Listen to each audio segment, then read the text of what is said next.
Mirëmbrëma të nderuar teleshikues, mirë se erdhët në Repolitix dhe për këtë mbrëmje ku ne do të vijojmë të trajtojmë pikërisht situatën epidemiologjike të vendit, por edhe tematika të tjera që kanë rëndësi, sidomos ajo që po diskutohet gjithnjë më tepër aktualisht që lidhet me reformën zgjedhore, ku sot ka patur zhvillime shumë interesante, sinjale drejt një kompromisi të cilat do të kemi mundësi që t'i trajtojmë në pjesën e 2 dhe 3 të emisionit. Padyshim pjesë e parë ka të bëjë me pjesën epidemiologjike të vendit, sot 12 raste të tjera, ku le të themi ka risi pasi janë shfaqur disa raste nga Fieri, Kruja, që ka qenë gjithnjë e pranishme në ditët e fundit, Kamza, Shkodra dhe Tirana. Por Fieri ka qenë risia, nëse mund ta quajmë, për rastet e ditës së sotme, nuk janë shumë, lajmet janë gjithnjë të mira përsa i përket edhe personave në gjendje të rënd, nuk kemi asnjë deri tani sipas informacione nga personat që janë të shtruar në COVID-1 dhe COVID-2 që rrezikon jetën, kështu që ecuria vijon të jetë me sinjale shumë pozitive në raport të asaj që të gjithë diskutojnë tashmë nëse duhet hapet apo jo vendi pak më shpejt. Gjithsesi ne do kemi mundësi të diskutojmë me doktor Pëllumb Pipero në pjesën e parë. Mirëmbrëma doktor. Mirëmbrëma. Doktor, është kënaqësi që ju kam sërish në studio, ndërkohë do doja ta nisja me hartën, besoj edhe ju tashmë i dini shifrat, 12 raste të reja, por rasti i Fierit ka bërë më përshtypje sepse kemi të bëjmë me një grua 7 zënë apo jo, nuk e di e cila shtruar tek infektivi, nuk e di nëse kemi informacion si është gjendja e saj, bashkë me të ndodhet dhe djali 2 vjeç apo jo? Po, është një grua 7 zënë e ardhur nga Fieri. Fëmia nuk është me nënën, fëmia është në shtëpi. Është një rast familjar, janë 3 pjesëtar të një familje të infektuar, një pjesëtar i tyre është i shtruar në spital tek ne, pra është një, do thosha, vatër familjare, nëse do ta konsideronim vatër familjare, pra e izoluar, e identifikuar dhe nën kontroll. 2 vjeç, doktor, nuk ka shqetësime për sa i përket pasjes së këtij virusi. Pra çfarë i ka shkaktuar virusi? Pra fëmia është pozitiv, po është asimptomatik, nuk ka simptoma, nuk ka klinik. Në qartë.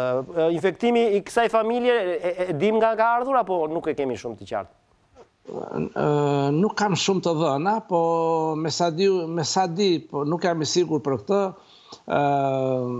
Motra në mos gaboj e familjes ka vajtur nga Tirana në familje dhe kështu kjo mendoj se mund të jetë shkaku apo si thua mënyra e transmetimit, por nuk kam të dhëna të sakta sepse të dhënat epidemiologjike dhe hetimin e bën Instituti i Shëndetit Publik dhe epidemiologët e Fierit. Doktor, dhe diçka të fundit rreth këtij rasti, nuk është hera e parë që kemi gra 7 zënë që janë të prekur me COVID-19. Cilat kanë qenë, le të themi, problemet që shfaqin gratë 7 zënë? Pra, fakti që është një grua 7 zënë është më në risk apo më pak në risk? Kemi pasur dhe raste të tjera, fatmirësisht të rralla, tashmë të gjitha evidencat dëshmojnë se gratë 7 zëna jo se nuk preken natyrisht nga COVID-19 apo nga virusi, por përgjithsisht nuk manifestojnë klinik, pra e kalojnë pa shenja klinike, edhe nëse kanë shenja klinike, përgjithsisht i kanë pasur të lehta, dhe ajo që është më e rëndësishme është se faktet e deri tanishme apo studimet dëshmojnë që virusi nuk transmetohet me anë të gjakut apo në rrugë vertikale, siç e quajmë neve, nga nëna tek fëmia. Pra fëmia përgjithsisht lind i shëndetshëm. Doktor, do doja në fakt të flisim pak sepse duke kaluar ditët dhe moti do të ngrohet dhe madje po bëja shaka me një koleg të punës sot se javën tjetër do të shkojnë temperaturat 29 gradë dhe thash më shumë në këto moment më dhimbset virusi se kam përshtypjen nuk e duron dot temperaturë. Po përtej shakas duhet të jemi më optimist. Kjo shprehje do thosha në thonjza shumë e gjetur, unë dua t'ju shpjegoj, kam thënë edhe herë tjera që rritja e temperaturave nuk vret virusin. Virusi shkatërrohet në temperaturë në mos gaboj 56 gradë për 30 minuta i ekspozuar në këtë temperaturë, gjë që nuk ndodh në mjedis apo jo. Kështu që përgjithsisht virusi është në organizmin e njeriut dhe temperatura e organizmit të njeriut kur është i smur maksimumi mund të shkojë 41 gradë. Pra, ajo që kemi thënë dhe nënvizuar se që me ngrohjen e motit, përgjithsisht viruset respirator e ulin aktivitetin, ulet transmetueshmëria dhe ne shpresojmë e njëjta gjë shumë apo pak të ndodh edhe me COVID-19, ndaj përgjithsisht ngritja e temperaturave shkon paralelisht me uljen e aktivitetit dhe transmetueshmërinë e virusit, e shpresojmë që kësaj të ndodhi dhe me virusin aktual apo COVID-19. Jo pa qëllim e bëra këtë pyetje për temperaturat, sepse sot kemi disa pamje krejt të ralla, vinë nga Shistaveci i Kukësit, nuk e di nëse janë shumë të ralla apo jo, po kemi pamje sepse ka rënë borë aty, doktor. Regjia nëse më mundson, se janë pamje shumë të bukura për t'i parë, po kjo ulje ka që ndjeshme temperaturave, mund të ketë probleme për atë popullat apo jo? Në këtë drejtim, pra, në raport me virusin. Jo, nuk besoj se ka probleme, përgjithsisht zonat rurale kanë qenë në thonjzë, do thosha të anashkaluara, për shkak të dëmësisë popullsisë, mënyrës jetesë etj. Pra janë më pak të prekur nga COVID-19, kësaj nuk besoj se rënja e temperaturës në Shistavec apo diku tjetër do të ndikojë negativisht në ecurinë e epidemisë në vendin tonë, e cila duhet thënë qartësisht edhe qetësisht që është nën kontroll. E qartë, nuk e di regjia, po na i mundson dhe pamjet nga Kuksi do borë në prill, shikoni pra sa interesante janë për t'i shijuar, doktor, po kam përshtypjen... Jemi në maj. Në maj, po, kërkoj ndjes, sepse kaq shumë jemi fokusuar tek epidemia sa kemi haruar dhe ditët. Pra jemi në maj, nuk e di nga përvoja juaj si mjek, si qytetar, keni rastisur të borë në maj? Po, ka ndodhur para disa vjetësh në datën 5 ose 6 maj gjithashtu që ka rënë të borë në jug të Shqipërisë. E mbaj më se kthesha nga Greqia dhe në zoj rrugës. Po këto luhatje kaq të ndjeshme të temperaturave, kanë ndonjë efekt në përhapjen apo në uljen e virulencës? Apo në rritjen? Jo, përgjithsisht luhatjet e temperaturave nuk bëjnë mirë për gjendjen imunitare, sepse organizmi nuk reagon dot në mënyrë adekuate. Por në këtë periudhë nuk besoj se kanë ndikim të drejtë për drejtë mbi qarkullimin, mbi virulencën apo aktivitetin e virusit. Unë të gjitha të dhënat tek ne dëshmojnë që transmetueshmëria e virusit është ulët, është nën diku te 1,07-0,8 besoj unë, raporti transmetueshmërisë, po kjo nuk do thotë në asnjë mënyrë që me që ngrihen temperaturat, me që do moti është më ngrohtë, me që do transmetueshmëria relativisht e virusit ka rënë, paralelisht me të nuk do të shkojë ulja e kujdesit apo ulja e vigjilencës, përkundrazi duhet jemi ende shumë më të kujdesshëm, shumë më vigjilentë, sepse virusi qarkullon midis nesh dhe do të thosha që në çdo moment që e harrojmë nuk na harron ai, ndaj duhet jemi shumë të kujdesshëm ende. Po, kur e thoni këtë, doktor, duhet jemi shumë të kujdesshëm, ndërsa të dhënat janë të mira. Si duhet ta kuptojmë këtë, sepse në një farë mënyrë ne nuk mund të vazhdojmë, le të themi, me masa të forta pafundësisht. Pra, tani këtë tutje dhe ajo që më bën përshtypje është një sinjal shumë i mirë që vjen nga spitalet. Të shtruarit janë pothuajse të gjithë në gjendje, mund të ketë në një gjendje të rëndë, por nuk ka asnjë në gjendje për rrezik për jetën. Që do të thotë, doktor, çfarë janë këto lloj përmirësimesh? Si i gjykoni? Gjendja e pacientëve të shtruar në spitalet tona është e qëndrueshme, do të thosha, por disa prej tyre, në mos gaboj 7 apo 8, janë ende në gjendje të rëndë, për të cilët ende nuk mund të themi që kanë kaluar rrezikun, duhet jemi të kujdesshëm për këtë, sepse ky virus dhe kjo sëmundje ka vërtet shumë të papritura. Ndërkohë, kur flasim për kujdesin, duhet të them që paralelisht me ecurinë e epidemisë janë lehtësuar edhe masat shënguese, janë lehtësuar ato që kemi quajtur të gjithë së bashku masat të distancimit social, por ngelet shumë e rëndësishme distancimi fizik. Pra, duhet do e mos në fashën e orareve që jemi të lirë, apo në vendin e punës, apo kur hymë në një mjedis publik, në një mjet transporti e tjera, është e domosdoshme të ruajmë distancën mbi 1 metër, 1,5 metra nga njëri tjetri, kur jemi në mjedise të mbyllura, lokale, në mjedise publike, në vende pune, sikundër janë fasonerit e tjera, duhet do e mos përveç distancës të kemi edhe mask, duhet do e mos në këto vende shërbimit të kemi edhe doreza, duhet do e mos të ketë ujë sanitar, të ketë sapun, të lajnë duar sa më shpesh me ujë dhe me sapun, të dezinfektohen, do thosha, për ditë mjediset, sipërfaqet e tavolinave e tjera. Pra, duhet të mësojmë me një mënyrë jetese tjetër, një mënyrë jetese që do ta quaja bashkëjetesë me një virus ende në qarkullim, me një virus që ende nuk ja njohim të gjithë të fshetat e tij. Pra, duhet të përgatitemi për një bashkëjetesë, do thosha, relativisht të gjatë. Me të, kur them relativisht të gjatë, këtu bëhet fjalë për disa muaj, ndoshta edhe një vit, sa kohë ende nuk kemi në horizont një vaksinë.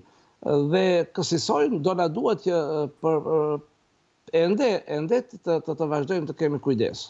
Në këto momente që flasim, doktor, ose gjatë ditës së sotme, nga të dhënat botërore, rezulton që koeficienti R, pra që ju besoj e dini shumë mirë, koeficienti transmetimit të virusit, është 1 në shkallë botërore, ndërsa në Shqipëri është 0.61. Do doja një interpretim të këtyre shifrave nga ana juaj. Unë sapo ju thash pak më sipër, thash që në opinionin tim koeficienti transmetimit në Shqipëri është 1/0708, pra kam gabuar pak sa duket, ndërkohë në rang botëror është 1/1, kjo do të thotë që nëse deri dje një pacient pozitiv ja transmetonte sëmundjen 2 apo 3 qytetarëve të tjerë, tashmë ja transmeton vetëm njërit. Nëse deri dje numri rrite në mënyrë eksponenciale, pra sot kishim 2, nesër 4, pas nesër 8 e kështu me radhë, apo çdo 2 ditë 2 fishi, tashmë nuk i kemi eksponenciale, po i kemi kështu matematikore 1+1+1 që dhe do të thotë që në 2-3 javë,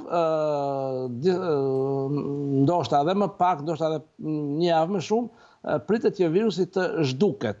Pra të dalë nga qarkullimi, të mos qarkullojë më. Në vendin tonë pak më herët, sepse është koeficienti do thosha shumë i ulët, 0.6 është koeficient shumë i ulët. Pra pritshmëria është shumë e mirë për vendin tonë. 0.61. Kështu prandaj të kërkova një prapë. Ju doktor po thoni që brenda pak ditëve pritet që të bjerë një person, po? Pra do të thotë që një person i infektuar ja transmeton sëmundjen më pak se sa një personi. Pra nuk i infekton asnjë person. Kjo është ideja pak a shumë. Teorikisht 0.6 do të thotë që nëse janë 3 veta mund t'i japi njërit për shembull, por jo të 3-ve siç mund të ndodhte deri dje. Pra, unë pres që në 2-3 javë rastet të jenë ose sporadike ose të mos kemi raste më fare. Po. Doktor, do doja të ndiqnim një kronik, kemi përgatitur një kronik për obezët, njerëzit me probleme me shëndetin e tepruar, le të themi, sa rrezikojnë ata me COVID-19. Ne kemi patur fatkeqësisht një rast në Shqipëri, një nga personat që fatkeqësisht u nda nga jeta, mos gaboj ishte edhe në moshë shumë të re, 42 vjeç, por le ta ndjejmë kronikën më njëherë me doktor Piperon. Arsyeja sepse njerëzit obez mund të jenë më të rrezikuar nga koronavirusi mund të jetë sepse qelizat e tyre të dhjamit prodhojnë sasi të mëdha të një proteine e cila përdoret nga virusi për t'u infiltruar në qelizat njerëzore. Koronavirusi i quajtur shkencërisht SARS-CoV-2 kyçet në receptorët AC2, një enzim proteinike bashkangjitur në sipërfaqen e jashtme membranës qelizore të qelizave në mushkëri, arterje, zemër, veshkë dhe zor. AC2 shprehet gjithashtu në qelizat yndyrore të personave me diabet të tipit 2, një gjendje tjetër shëndetësore me rrezik të lartë të nxitur nga mbipesha. Sa më shumë të kesh nga kjo proteina, aq më shumë ke shanse që të infektohesh nga ky virus, pasi futet shumë lehtë brenda kur numri i kësaj proteine është shumë i lartë. Mjekët nga Universiteti i Oxfordit besojnë se njerëzit obez mund të jenë më të rrezikuar se të tjerët, me që organet e tyre të brendshme dëmtohen shumë lehtë për shkak të inflamacionit të shkaktuar nga depozitat yndyrore.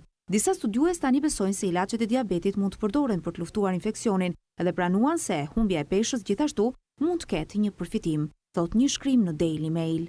Shkencëtarët që shtruan teorinë nga Gjermania dhe Shtetet e Bashkuara të Amerikës gjithashtu përshkruan se si qelizat yndyrore lidhen me një gjendje në mushkëri të quajtur fibrozë pulmonare.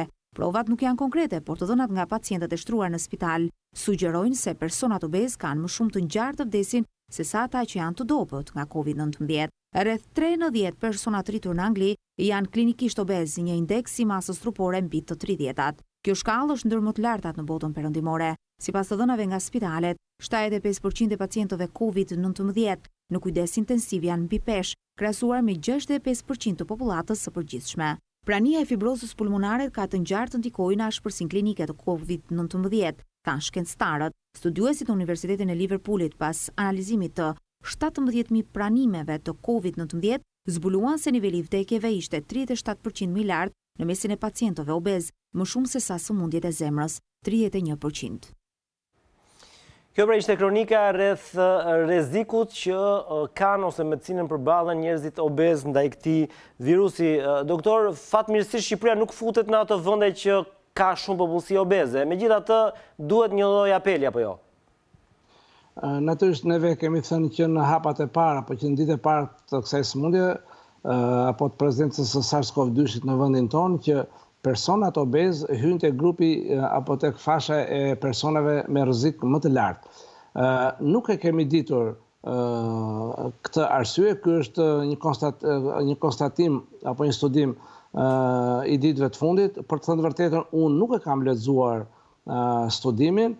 Logjika shkencore të bën për ta besuar, sepse praktikisht tashmë është e vërtetuar që ato receptorët janë porta, si të thuaç, në thonjza e hyrjes së këtij virusi në organizëm, dhe fakti që ky virus nuk dëmton vetëm mushkrit, ashtu sikundër e mendonin fillimisht, sikundër ishte me SARS-CoV-1 apo SARS-in e famshëm të para 10-12 vjetëve, por dëmton enë të gjakut, dëmton zëmrën, dëmton veshkat, dëmton indin trunor, gjithashtu, pra jep një gjendje, një sëmundje sistemike, e dëshmon më së miri këtë gjë.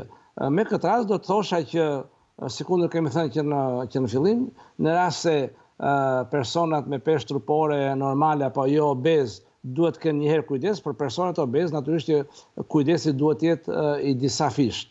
Kjo është në këshill apo apeli që mund t'ju bëj qytetarëve që janë obez, dhe vlen edhe sot e kësaj dite i njëjti apel për ta si në ditë e parë të fillimit të epidemisë në vendin tonë. Doktor, do doja t'ju bëja një pyetje që ka një farë lidhje edhe me atë që mund të jetë nesër strategjia e hapjes. Ka ngaluar, jemi në javën e dytë të kësaj hapje graduale, besoj oraret kanë qenë më të shpeshta, njerëzit edhe pse ndoshta duke shkelur në një farë mënyrë edhe rregullat kanë dalë gjithnjë më tepër. Ju duke marrë këtë periudhë kohore, pra 10 ditë me një hapje graduale dhe të dhënat që ne kemi, shifrat që ne kemi, si e gjykoni, pra kjo hapje graduale ka ndikuar për mirë apo për keq tek kecuria e pandemisë? Natyrisht e mira dhe e keqja ndonjëherë udhtojnë bashkë. E rëndësishme është të ruhet raporti i të mirës mbi të keqen, dhe unë besoj që në këtë rast hapja, edhe pse graduale, ka sjellë shumë herë më të mira se sa të këqija në vetvete, sepse psikologjikisht ka ndikuar jashtëzakonisht mirë, dalja në ajër të pastë dhe në diell, edhe pse ndoshta për një fash orari të limituar është e nevojshme, madje të thosha e domosdoshme, për të gjallëruar psikologjikisht dhe nga ana imunologjike organizmin e njeriut, pra njerëzit në përgjithësi, ka shumë rëndësi nga ana ekonomike gjithashtu, por në opinionin tim ka dhe rëndësi shumë të madhe se duke u ekspozuar gradualisht, neve mund të ekspozohemi gradualisht me virusin dhe në vend që të smuremi, në këtë fazë fitojmë imunitet apo krijojmë antitrupa mbrojtëse.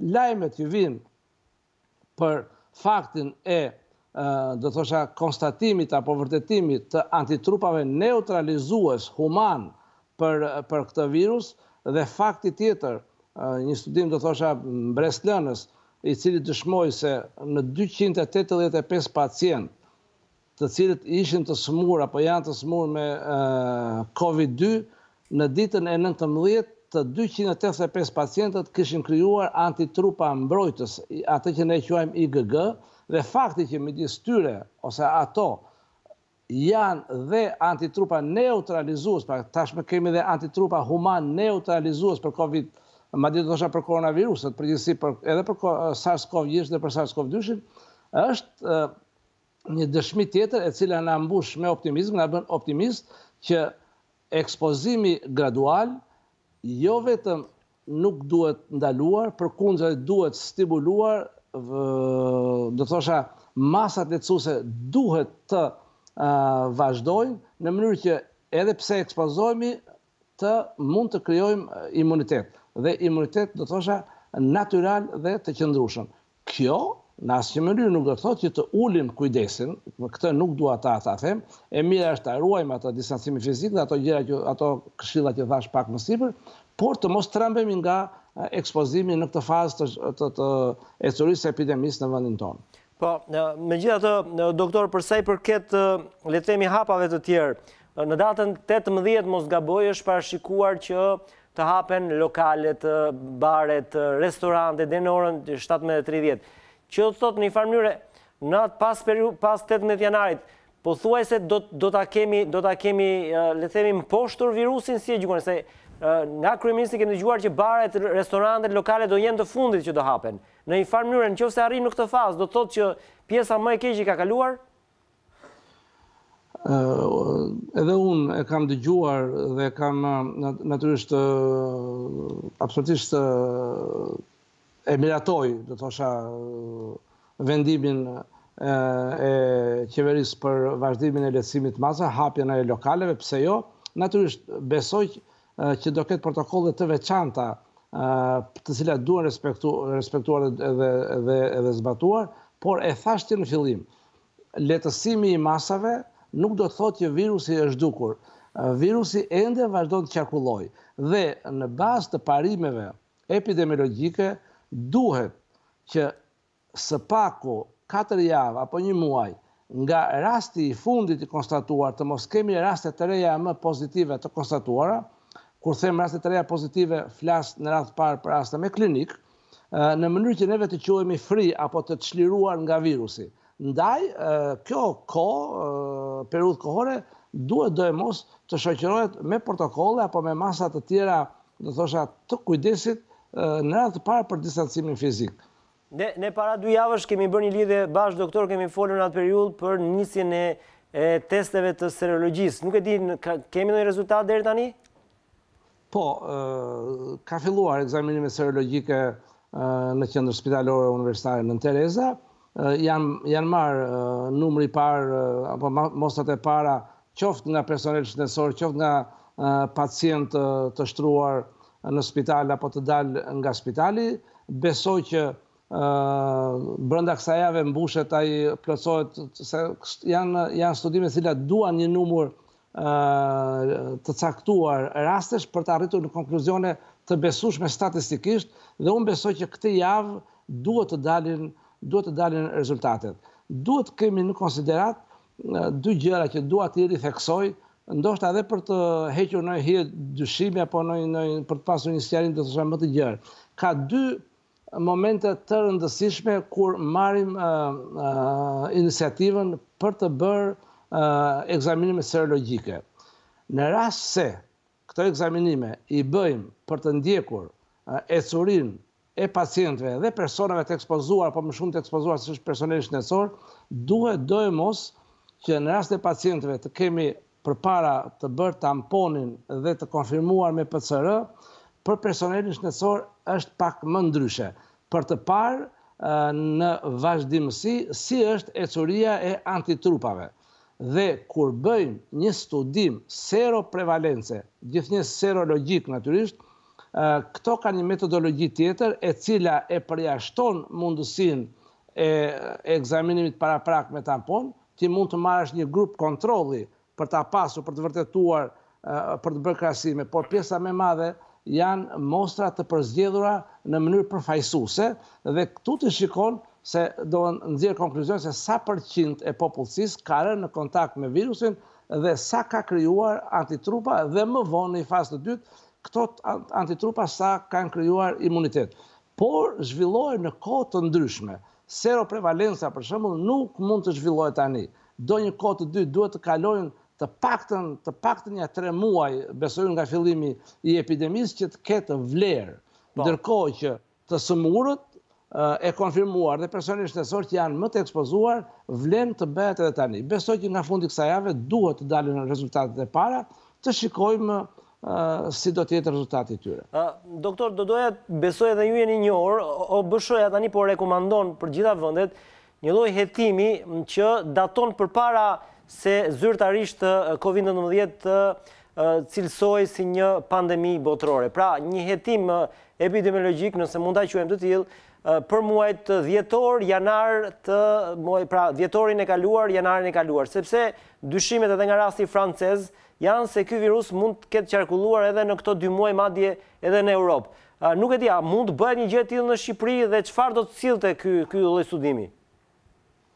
T'ju them të vërtetën, unë nuk e kam lexuar këtë deklarat OBSH-s. Natyrisht ka shumë konsiderata epidemiologjike, ka konsiderata klinike gjithashtu. Unë dua të sill në vëmendjen e secilit që na dëgjon në këto momente që përgjithsisht në rastin e COVID-19 natyrisht që diagnoza konfirmohet përmes ekzaminimeve virologjike. Ne nuk mund të themi për një pacient që është me COVID, sa kohë nuk është izoluar virusi, pra nuk kemi izoluar antitrupa ndaj virusit ose sa kohë nuk kemi bërë tamponin. Është e njëjta situatë edhe për gripin e zakonshëm. Neve themi sindrom gripale, por nëse nuk izolojmë virusin, nuk themi dot grip. Pra këto janë ligje dhe shkencore, janë të vërteta shkencore të cilat ne nuk i deformojmë dot. Pra, doktor Adrian, një person sot, për shembull, që nuk ka patur asnjë shqetësim, ne nuk e dallojmë nëse ka patur Covid apo jo? Një person sot, i cili nuk ka klinik dhe nuk ka bërë tamponin, nuk i themi dot që ti zotëri je pozitiv me Covid-19. Ai mund të jetë sepse ne vedim që mbas çdo rasti. Jo, nuk e qenë në janar për shembull. E dallojmë dot ne apo jo? Po, nëse ka qenë në janar, si do ta dallosh? Ndaj po pyes, po pse atëherë OBSH thotë që të hetohet në këtë drejtim? Nuk e kam dëgjuar këtë konsideratë OBSH-s dhe më duhet ta dëgjoj që ta besoj. Po, në fakt e kemi një material, e kemi dhënë dje, në fakt nuk e di nëse regjia më mundson. Po, doktor. Nëse është material portali ose lajm gazete, unë nuk e besoj. Mua më duhet të shikoj sajtin e OBSH-s dhe ta verifikoj. Gjithsesi, nuk e përjashtoj, mund të jetë kështu. Ajo që dua t'ju them është kjo. Në rastin e sëmundjeve virale, diagnoza nuk është sindromike. Sindroma nuk është diagnozë. Është konfirmim virologjik. Pra duhet ta konfirmojmë nga ana virologjike që themi ishte grip apo ishte COVID-19. Dhe sa kohë, të paktën në dijenin time, nuk kemi një metodë ekzaminuese e cila të përcaktoj saktësisht datën apo kohën kur ka filluar prodhimi i antitrupave ndaj COVID-19-s, është e vështirë të themi sot filloi në këtë kohë apo në atë kohë. Nuk përjashtohet natyrisht, nuk përjashtohet, ashtu sikundër nuk kam të drejtë ta konfirmoj, por unë personalisht bazuar në të dhënat epidemiologjike dhe ato klinike, madje do thosha edhe ato laboratorike, po ju them që në opinionin tim tek ne virusi ka filluar të qarkullojë në fund të muajit shkurt.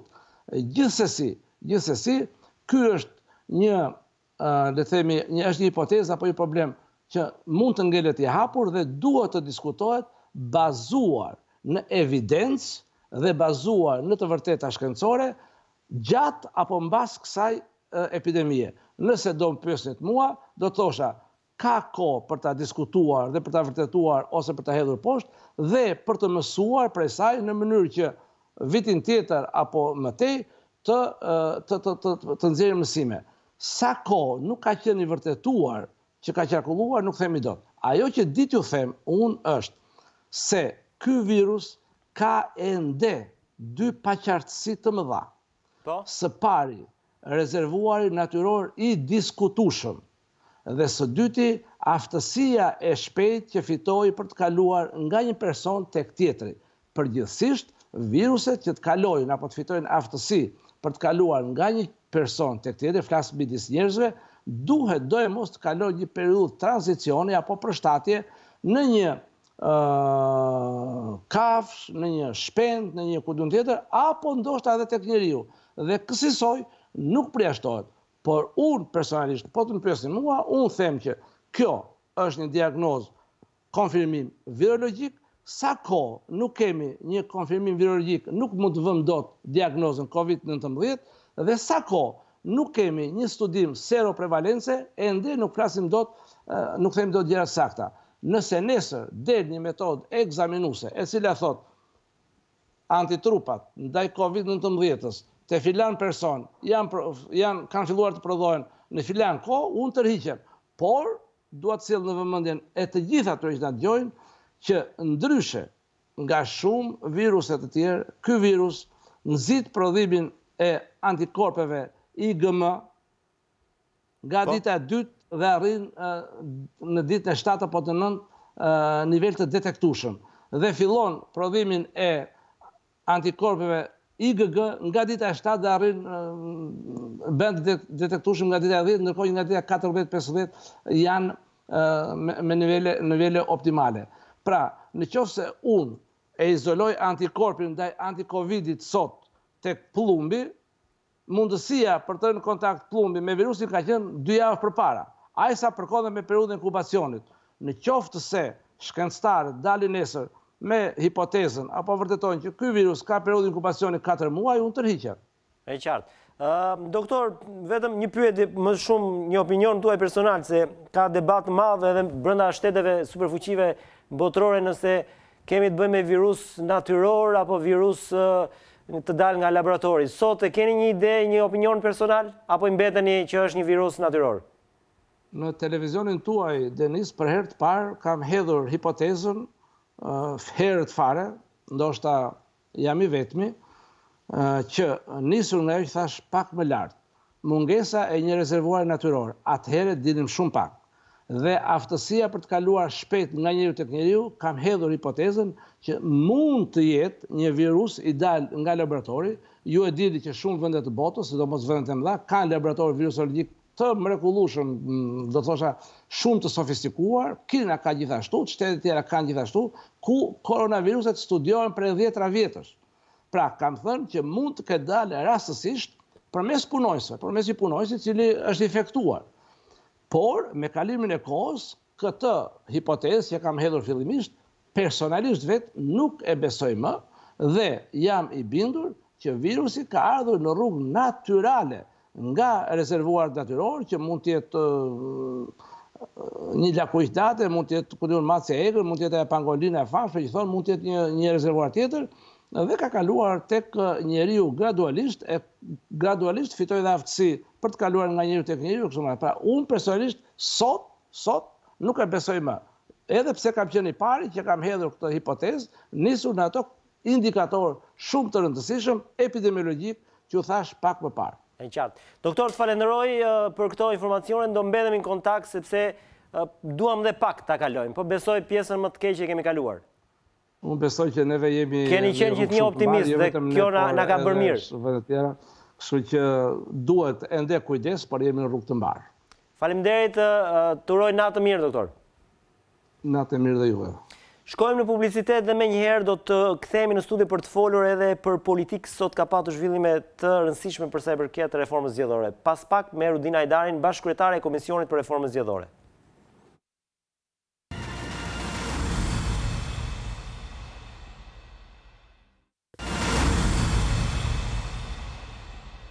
Jemi rikthyer sërish në pjesën e dytë të emisionit, do të flasim për zhvillimet politike, në fakt të vrullshme kanë qenë zhvillimet politike pasi vetëm dje dukej se nga opozita jashtë parlamentit nuk kishte një sinjal pozitiv për sa i përket tryezës apo këshillit politik që merret me reformën zgjedhore.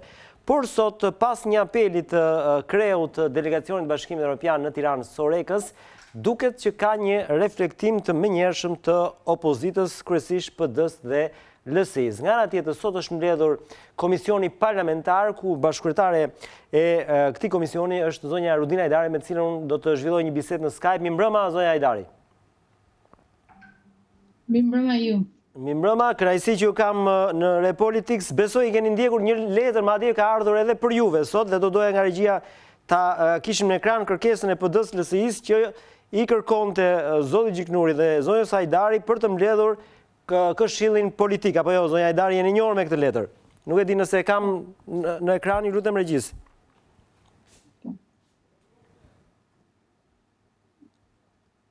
Po.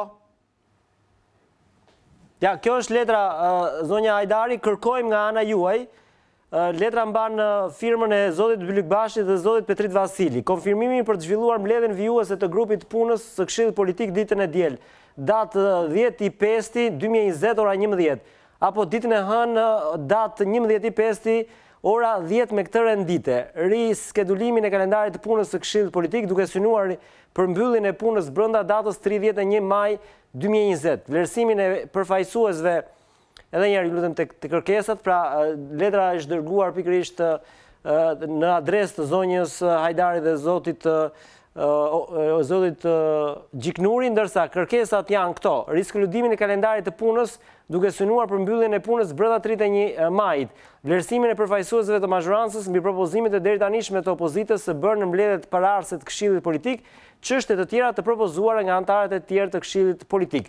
Mbledhja të zhvillohet në kushtet e sigurisë të diktuara nga epidemia COVID-19, duke respektuar të gjitha kërkesat e autoriteteve shëndetësore. Mbetemi në pritje të konfirmimit tuaj. Menjëherë nuk ka zgjatur pak minuta ose pak orë dhe ka ardhur dhe letra e zotit Gjiknuri, edhe atë letrë do doja ta lexoja para se të kaloja me zonjën Hajdari, e cila besoj është njohur me të gjitha këto zhvillime. Ju lutem, jo, është letra tjetër, është po. Edhe një regjis, është letra e dytë, përgjigjja e Gjiknurit. Po, kjo është përgjigjja e Gjiknurit, konfirmim për përcaktimin e datës së mbledhjes së grupit të punës së Këshillit Politik për reformën zgjedhore, drejtuar zotit Bylyk Bashi, zotit Vasili. Ne konfirmojmë praninë në mbledhjen vijuese të grupit të punës së Këshillit Politik ditën e hënë datë 11/5/2020 ora 10, të cilën në kushtet e diktuara nga COVID-19 mundësisht ta zhvillojmë përmes hapësirës digjitale. Kjo ka qenë zonja Hajdari. Tani kthehemi pak tek ju. Këtë orar që e ka shprehur zoti Gjiknuri, ishit në dieni dhe ju, pra keni patur dhe ju konfirmim apo jo? Atëherë edhe ne patjetër që i kemi ndjekur këto hapa ashtu siç janë deklaruar në media dhe jemi njohur pra me propozimin që ka ardhur nga zoti Bylyk Bashi dhe zoti Petrit Vasili, por gjithsesi mendoj që unë nuk isha bashkë firmitare apo nuk firmosa atë letër sepse mendoj që e para një herë duhet konsultuar patjetër me grupin parlamentar dhe duhet flas me ta në lidhje me ecurinë se çfarë do ndodhi. Unë jam partizane asaj që çdo gjë duhet të jetë në mënyrë transparente, por dhe duke ndjekur të gjitha etapat e duhura për t'i informuar ata anëtarët e komisionit të posaçëm të reformës zgjedhore se çfarë ndodhi sot dhe pse ndodhi dhe reagimi që patën dhe më vonë të merren vendimet. Patjetër që ne jemi në diktatin e kohës dhe koha është shumë e rëndësishme, por nga ana tjetër unë jap shumë rëndësi faktit që ne duhet t'i respektojmë të gjitha institucionet dhe të jemi të vëmendshëm ndaj institucionit parlamentit si institucioni kryesor në zbatimin apo në miratimin e këtij të gjithë projektit pra që kemi përballë nesh, reformës zgjedhore. Kështu që me sa kuptova zonja Hajdari, pra ju ende nuk keni dhënë një lloj dakordësie për datën e hënë ora 10 për Këshillin Politik apo jo? Çështja është që parimisht patjetër që unë jam shprehur dhe vazhdoj të shprehem që reforma zgjedhore duhet të jetë e gjithë pranuar dhe e gjithë përfshirë nga të gjitha palët dhe patjetër që Këshilli Politik kryente pikërisht të funksion që kishim një pjesë të opozitës, pra që janë jashtë parlamentit për momentin, me dëshirën e tyre, kuptohet, dhe patjetër dhe ata janë elementi i rëndësishëm, por nuk janë elementi i vetëm. Kështu që kjo është një gjë që duhet shqyrtuar dhe duhet konsultuar dhe me anëtarët e tjerë të opozitës që janë pjesë e grupit tim, apo që pra çdo gjë duhet ndjekur sipas hapave dhe nuk ka nevojë fare të ngrehen emocionet apo të kemi reagime të menjëhershme. Unë mendoj gjithmonë të këto reagimet e menjëhershme janë gjithmonë shkaqe që janë të politikave të vogla, individuale dhe nuk kanë të bëjnë fare me atë gjën madhore. Por gjithsesi, Këshilli Politik luan një funksion të rëndësishëm sepse përfshim parti politike të cilat sot, ose antarë të partive politike, sepse ka antarë të tjerë që janë të përfshirë në parlament sot, por që duhen marrë parasysh të gjithë mendimet që kanë për reformën zgjedhore. Dhe unë kam parë të paktën në programin që kishim, pra metodologjinë që kishim në atë këshill politik, ne i adoptuam pothuajse dhe i trajtuam, jo adoptuam deri në fund, po i trajtuam të gjitha propozimet e PD-s dhe LSI-s, përfshirë këtu dhe trajtimin që bëra për unë si përfaqësuese e opozitës në parlament për ndryshimin e sistemit. Pra, Zoja Hajdari, të lutem, sepse kjo që ju thoni është pikërisht është thelbi, pa kalu te thelbi, sepse do t'ju pyes se jam shumë interesuar, vetëm një përgjigje përfundimtare. Ditën e hënë do jeni në këtë këshill apo jo? Apo do në konsultoni një herë dhe pastaj, sepse unë e kuptova nga fjala juaj që përgjigjja e Gjiknurit ka qenë emocionale në një farë mënyre, ose në një farë mënyre ndoshta duhet ishte konsultuar dhe me ju, zoti Gjiknuri, për caktimin e datës së hënë si datë për mbledhjen e këtij këshilli. Por po a bëj drejt për drejt pyetjen. Pavarësisht këtyre, ju jeni nga ato figura politike që deri tani nuk keni bojkotuar asnjë lloj samiti, asnjë lloj takimi. Të hënën do jeni në tryezë apo jo? Tryezën virtuale. Këtë gjë që unë ndjek të gjitha procedurat që kam përpara dhe momentin që vjen një letër e atill, patjetër që e mirëpres dhe e shikoj, e lexoj, e shqyrtoj, por unë nuk mund të marr një vendim vetjak. Është një gjë, është një proces. Prandaj ditën e nesërme ne kemi një takim të opozitës parlamentare që do konsultohemi, do shikojmë këtë letër dhe do shikojmë hapat e tjera. Patjetër që nuk do të thotë jo se po, thjesht do të thotë që unë hyj në atë kategori që marr kohën time në kuptimin e mirëfillt që dua të respektoj të gjitha institucionet apo të gjitha antarët të Komisionit të Reformës Zgjedhore, sepse ai është komisioni legjitim, pra apo komisioni që ka fuqinë e ligjit dhe është komisioni i Parlamentit Shqiptar. Patjetër që unë nuk mund të bëjmë pjesë. Zoja Hajdari, nëse i lexuat letrat,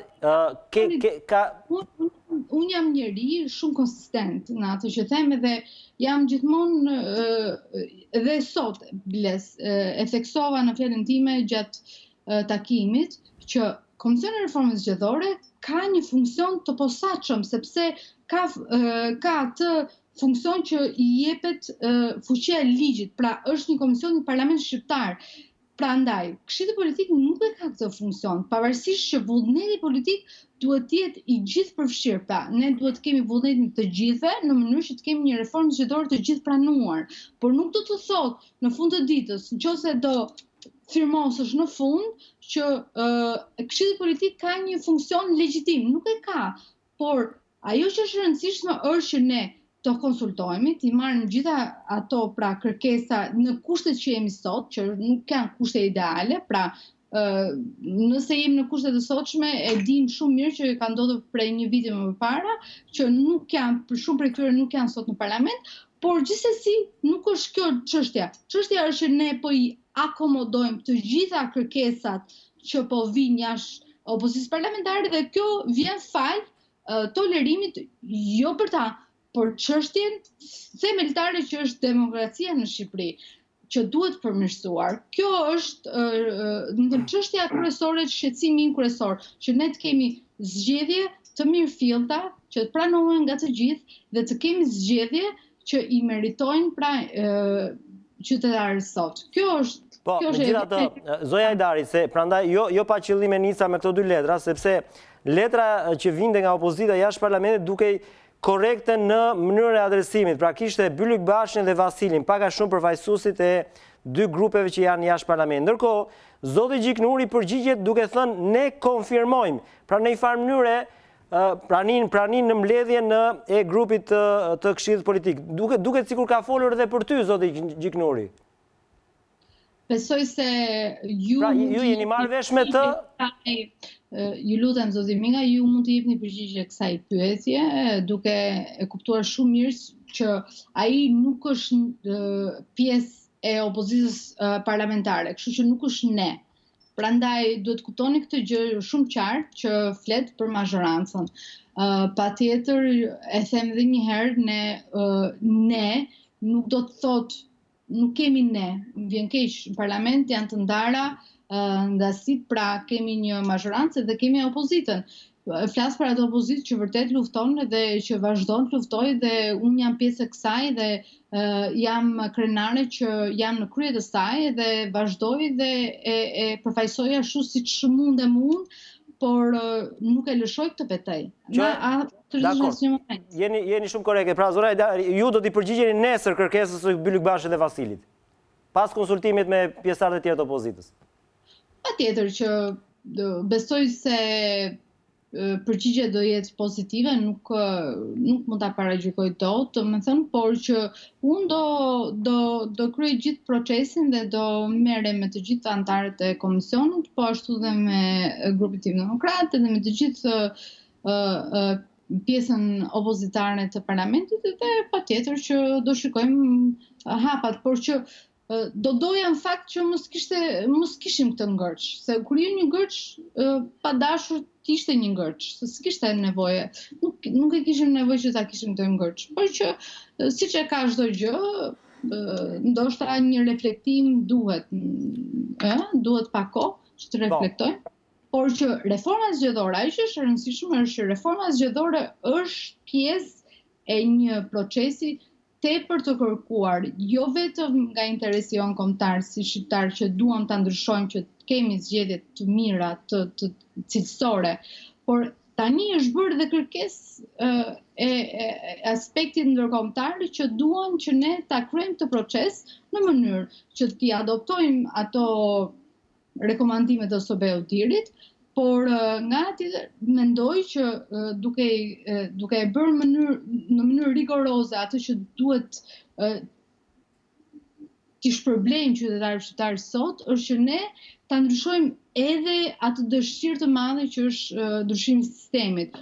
Prandaj unë sot e theksova dhe do ta theksoj në çdo tavolinë deri në fund, nuk i tërhiqem absolutisht fare në asnjë moment kësaj pike, sepse mendoj që është pikë tepër e rëndësishme dhe do vazhdoj të luftoj pikërisht për këtë betejë që e kam shpallur që prej ditës së parë, bashkë me opozitën, parlamentarët që ne do vazhdojmë të flasim për ndryshimin e sistemit. Nuk është e denjë dhe demokratike që sot në një flet votimi, shqiptarët sot marrin një flet votimi që vetëm votojnë partitë dhe nuk e dinë se nga kush përfaqësohen, si përfaqësohen, çfarë bëhet me ta dhe nuk kanë ku të ankohen.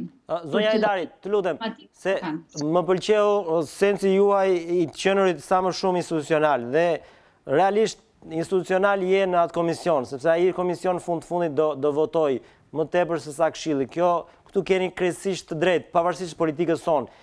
Por dhe pyetjen po a bëjnë në mënyrë institucionale, çfarë propozuat ju konkretisht sot për sistemin? Cili është sistemi ose varianti që propozoni ju dhe propozuat sot përpara zotit Gjiknuri? Përpara mazhorancës, pra. Edhe një herë, zoti Minga, besoj se ju jeni gazetar dhe i kuptoni shumë mirë se të gjitha raportimet që jepen në media. Ne sot patëm një mbledhje, seancë, informimi me anëtarët e Komisionit të Posaçëm të reformës zgjedhore mbi ecurinë e Këshillit Politik. Pse? Sepse sa herë është mbledhur Këshilli Politik, Komisioni i Reformës Zgjedhore është vënë në pikpyetje, mos harro këtë. Është vënë në pikpyetje dhe ajo që po ju them ju sot është që Komisioni i Reformës Zgjedhore kryen funksionin e saj.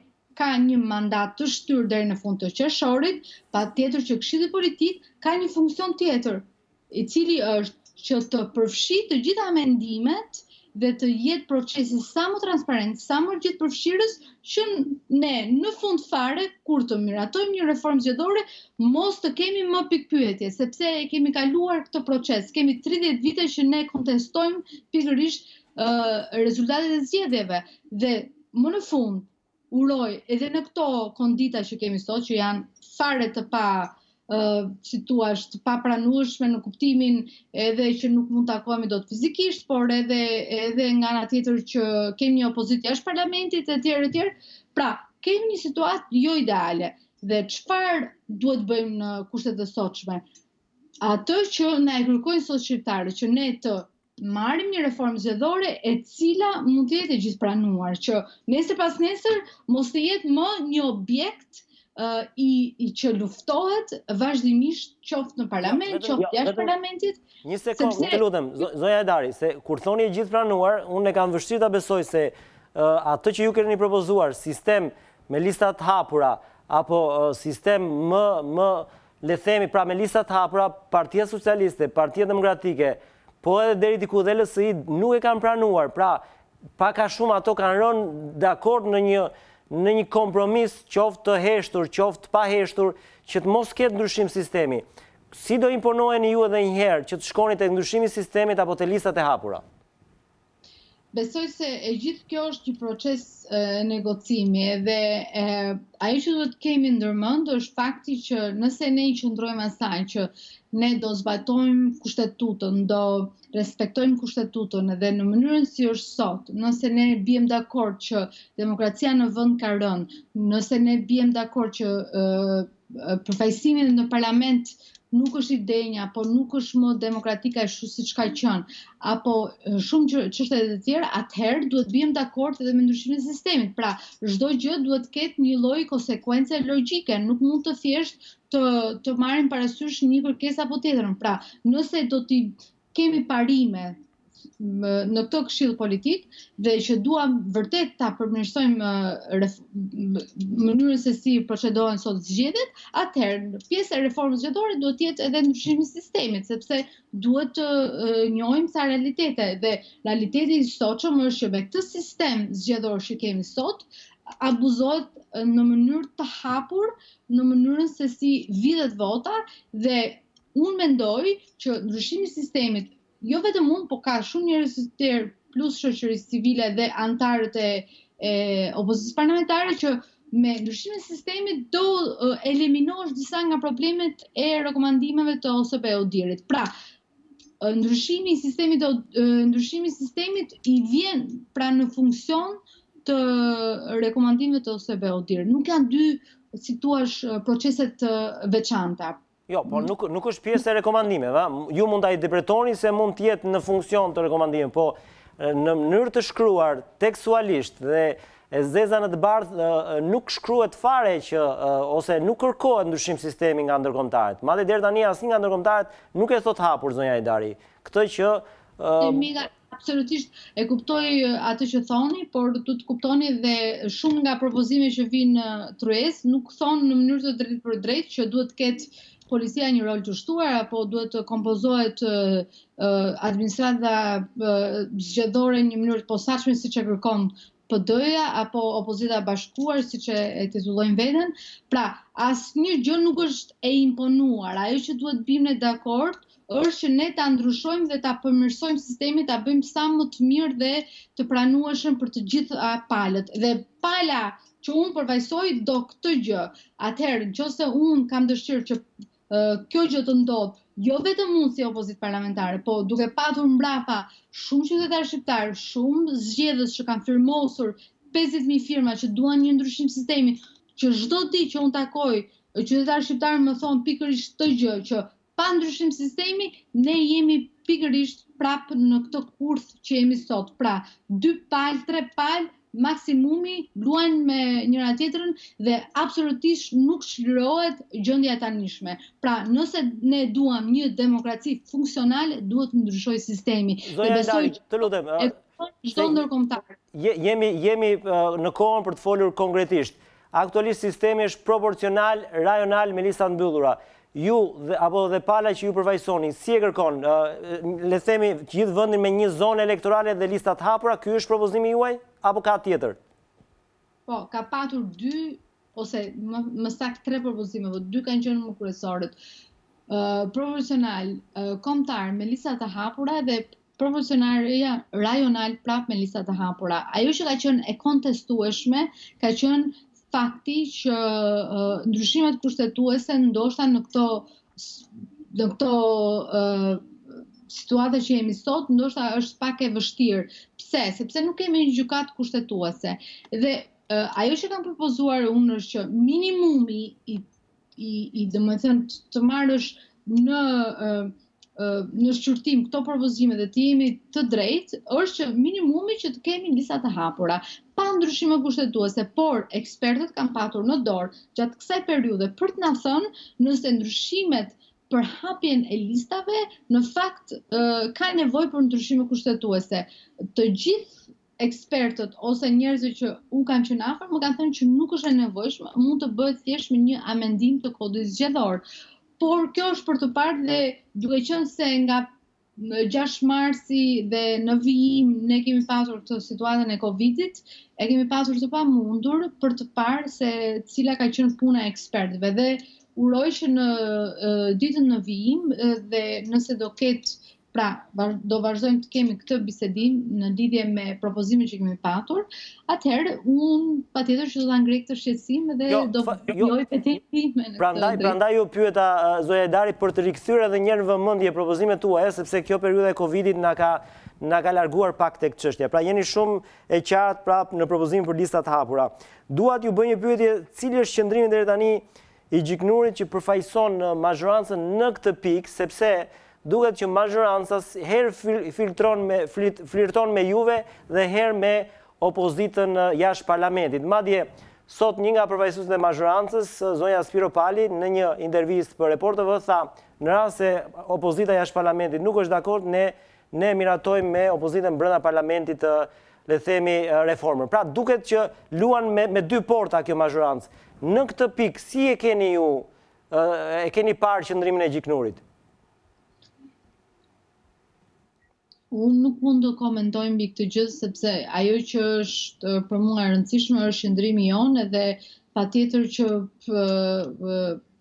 çdo kush është i lirë të bëjë deklaratat e veta dhe ajo që është e rëndësishme është që në fund të ditës ka një komision të reformës zgjedhore, ka 2 bashkëkryetarë, secili prej tyre ka të drejtën e vetos dhe pastaj duhet të ulen e tryezë dhe të bisedojnë thellësisht mbi këto gjëra. Kështu që unë i qëndroj asaj gjëje që kam thënë dhe vazhdoj të them dhe besoj se dhe mazhoranca e di shumë mirë qëndrimin tim dhe jam vigjilent për të gjitha ato që unë kam thënë edhe vazhdoj të them edhe nuk i lëviz absolutisht asnjë lloj centimetri sepse ky është një qëndrim që është i bashkëkoordinuar me të gjitha opozitën parlamentare dhe besoj që do të thotë për ta bërë më të qartë vetoja e zonjës Hajdari për sistemin do të jetë gjithmonë lart. Pra ju do ta bllokoni punën në komision nëse nuk ndryshon sistemi. Në konsultime sipër me të gjitha anëtarët e opozitës parlamentare, patjetër që unë do bëj çdo gjë që është ajo e duhura, por ajo që është më rëndësishme është që ne të kuptojmë që sot ne nuk kemi një sistem demokratik dhe funksional për që i shërben kushtetutës, që i shërben qytetarëve shqiptar, që i shërben interesit kombëtar dhe për mua kjo është shqetësuese dhe unë do ta ngrej si problem. Patjetër. E qartë. Përveç sistemit, zonja Hajdari, meqense jemi drejt fundit, ka diçka tjetër konkrete që ju kërkoni? Patjetër, ne kemi thënë disa çështje, unë kam bërë dhe një propozim tjetër në Këshillin Politike dhe në Komisionin e Reformës Zgjedhore, që kam depozituar si një akt ligjor, që ka të bëjë qoftë me faktin që duhet që ne mos kemi më funksionar të ish buros, pra që mos kenë qenë më të përfshirë në sistemin e kaluar dhe e kam bërë këtë se sot ajo bëhet në mënyrë vullnetare. Pra, nëse një parti politike mos gaboj është dhe propozimi i zotit Murizi në këtë drejtim? Po, ka qenë një propozim i zotit Murizi, po zoti Murizi e ka bërë në çdo lloj, si thuaç, institucioni, kurse kjo ka qenë e fokusuar thjesht në reformën zgjedhore, pra në amendimin e kodit zgjedhor që i detyron partitë politike, qoftë për zgjedhje parlamentare dhe vendore, që ata të bëjnë një, si thua, kërkesë dhe të vetojnë çdo kandidat, qoftë për bashkinë, qoftë si deputet, nëse kanë qenë pjesë e sistemit pra komunist. Dhe pjesë e sistemit komunist e buar në kohë, besoj se është e duhur. Është pak e gjerë si tezë pjesë e sistemit komunist, po i referonja, ish antar Partie Pune, ish prokuror, ish gjyqtar, apo pak a shumë ato që ka dhe propozimi i Murrizit?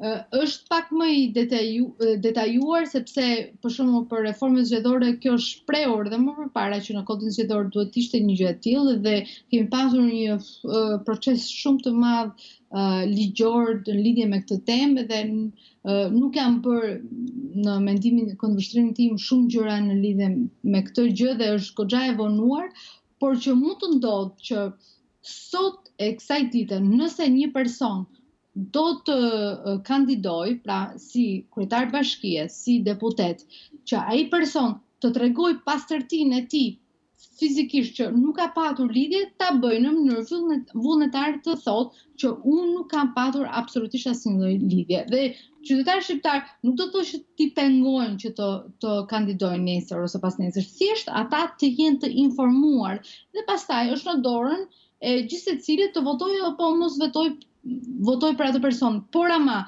ajo që duhet është transparenca e çdo personit se kush ka qenë dhe kush është si individ për atë që përfaqëson.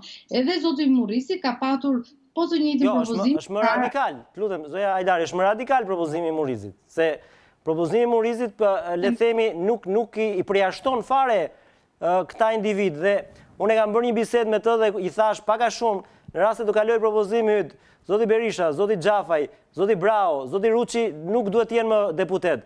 Po ju nuk e keni në këtë drejtim apo jo? Ju kërkoni thjesht që ata të tregojnë që kanë qenë për shembull ish antar partie apo ish pjesëtar të pushtetit vjetër, po jo t'i pengoni në kandidim apo jo? Me sa kuptova. Ato që them unë është që unë jam, ta them edhe një herë, unë jam njëri shumë si thua, pro reformave demokratike dhe nuk jam asnjëherë me idenë e përjashtimit apo të heqjes apo të ndëshkimit etj. Ajo që dua unë është që qytetarët shqiptar të kuptojnë që këtë person që votojnë ta dinë se kush është dhe ai person që del aty në qoftë në një listë, një kandidaturë, të kuptojë që mban këtë përgjegjësi mbi supe. Pra, është ky person, nuk mund të hiqet si një person tjetër. Dhe mos të mbrohet nga kryetari apo mos të mbrohet nga dikush tjetër, thjesht të tregoj që është ky person dhe pastaj qytetarët çdo që ka ndor ta promovoj apo jo. Por ta votoj në këtë rast apo jo. Por gjithsesi, unë kam qenë pjesë si frymëtare e asaj propozimi që ka bërë zoti Murrizi. Dhe unë duhet kuptoni edhe origjinën time, kupton familjes time, kështu që patjetër që unë jam kundër përfshirjes të atyre personave që kanë patur implikime të tilla në sistemin e kaluar dhe janë pjesë e nomenklaturës që nuk duhet të jenë më dhe kemi patur këtë si problem në vite dhe nuk është ky momenti ndoshta ta diskutojmë, por që unë do vazhdoj me të reformën zgjedhore dhe kam thënë që përveç ndryshimit të sistemit kemi patur edhe disa gjëra të tjera. Kemi patur jo vetëm pra ndryshimin e sistemit, kemi patur qëndresën për të patur një administratë zgjedhore të depolitizuar nga personi i parë i fundit, pra të gjithë administratën zgjedhore, dhe po ashtu të kemi dhe të drejtën e diasporës që të votoj në Shqipëri. Jemi vetmi vend në rajon që nuk e kemi këtë mundësi dhe ne kemi shumë persona që jetojnë jashtë vendit dhe ata duhet të jenë në gjendje të votojnë. Dhe kemi thënë shumë, e kemi pëmbuar shumë si çështje, por asnjëherë nuk e kemi realizuar, sepse i përket pikërisht atyre interesave të ngushta që unë e them e theksoj vazhdimisht që shumë herë njerëzit e promovojnë një ide, por nuk i shkojnë deri në fund sepse e bëjnë për çështje propagande dhe në fund fare nuk e zbatojnë. Kështu që unë e kam sistemin për çështje propagande. Unë e kam sepse vërtet e besoj këtë çështje. Edhe votimin e diasporës për shtetasve shqiptar që jetojnë jashtë vendit, dua që ata të votojnë në Shqipëri dhe të zgjedhin kandidaturat e tyre. Dua që në administratë mos të kemi më militant që komandohen nga kryetarët e partive apo që cënohen pra e drejta e lirë e votës. Prandaj, gjërave që besoj do t'i shkoj deri në fund. Zonja Hajdari, unë të falenderoj për këtë intervistë, besoj do kemi mundësi her pas herë se tashmë do kthehen në qendër të vëmendjes sepse reforma zgjedhore pas Covid-19 do jetë le të themi tema kryesore e debatit. Faleminderit edhe një herë. Faleminderit dhe juve. Kënaqësi gjithmonë të flas me ju zoti nga. Kënaqësi edhe për mua. Ndërkohë shkojmë në hapësirë publicitare, do të vijojmë të mbetemi të flasim për reformën zgjedhore me një tjetër politikan shumë të nderuar pas pak.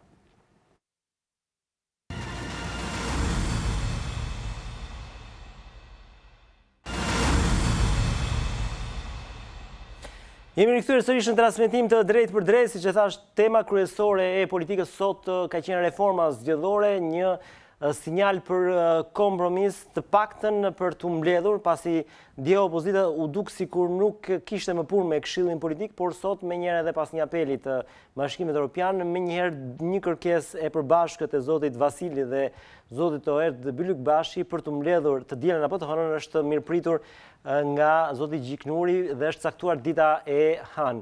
Unë kisha pak minuta më parë në lidhje zonjën Hajdari, e cila tha nesër do të ketë një takim me pjesëtarët e grupit saj për diskutuar dhe për t'ju përgjigjur pikërisht këtij takimi. Megjithatë, unë kam të ftuar në këtë emision sonte në lidhje zotin Luan Rama, zëvendës kryetari i LSI-së. Mirëmbrëma zoti Rama.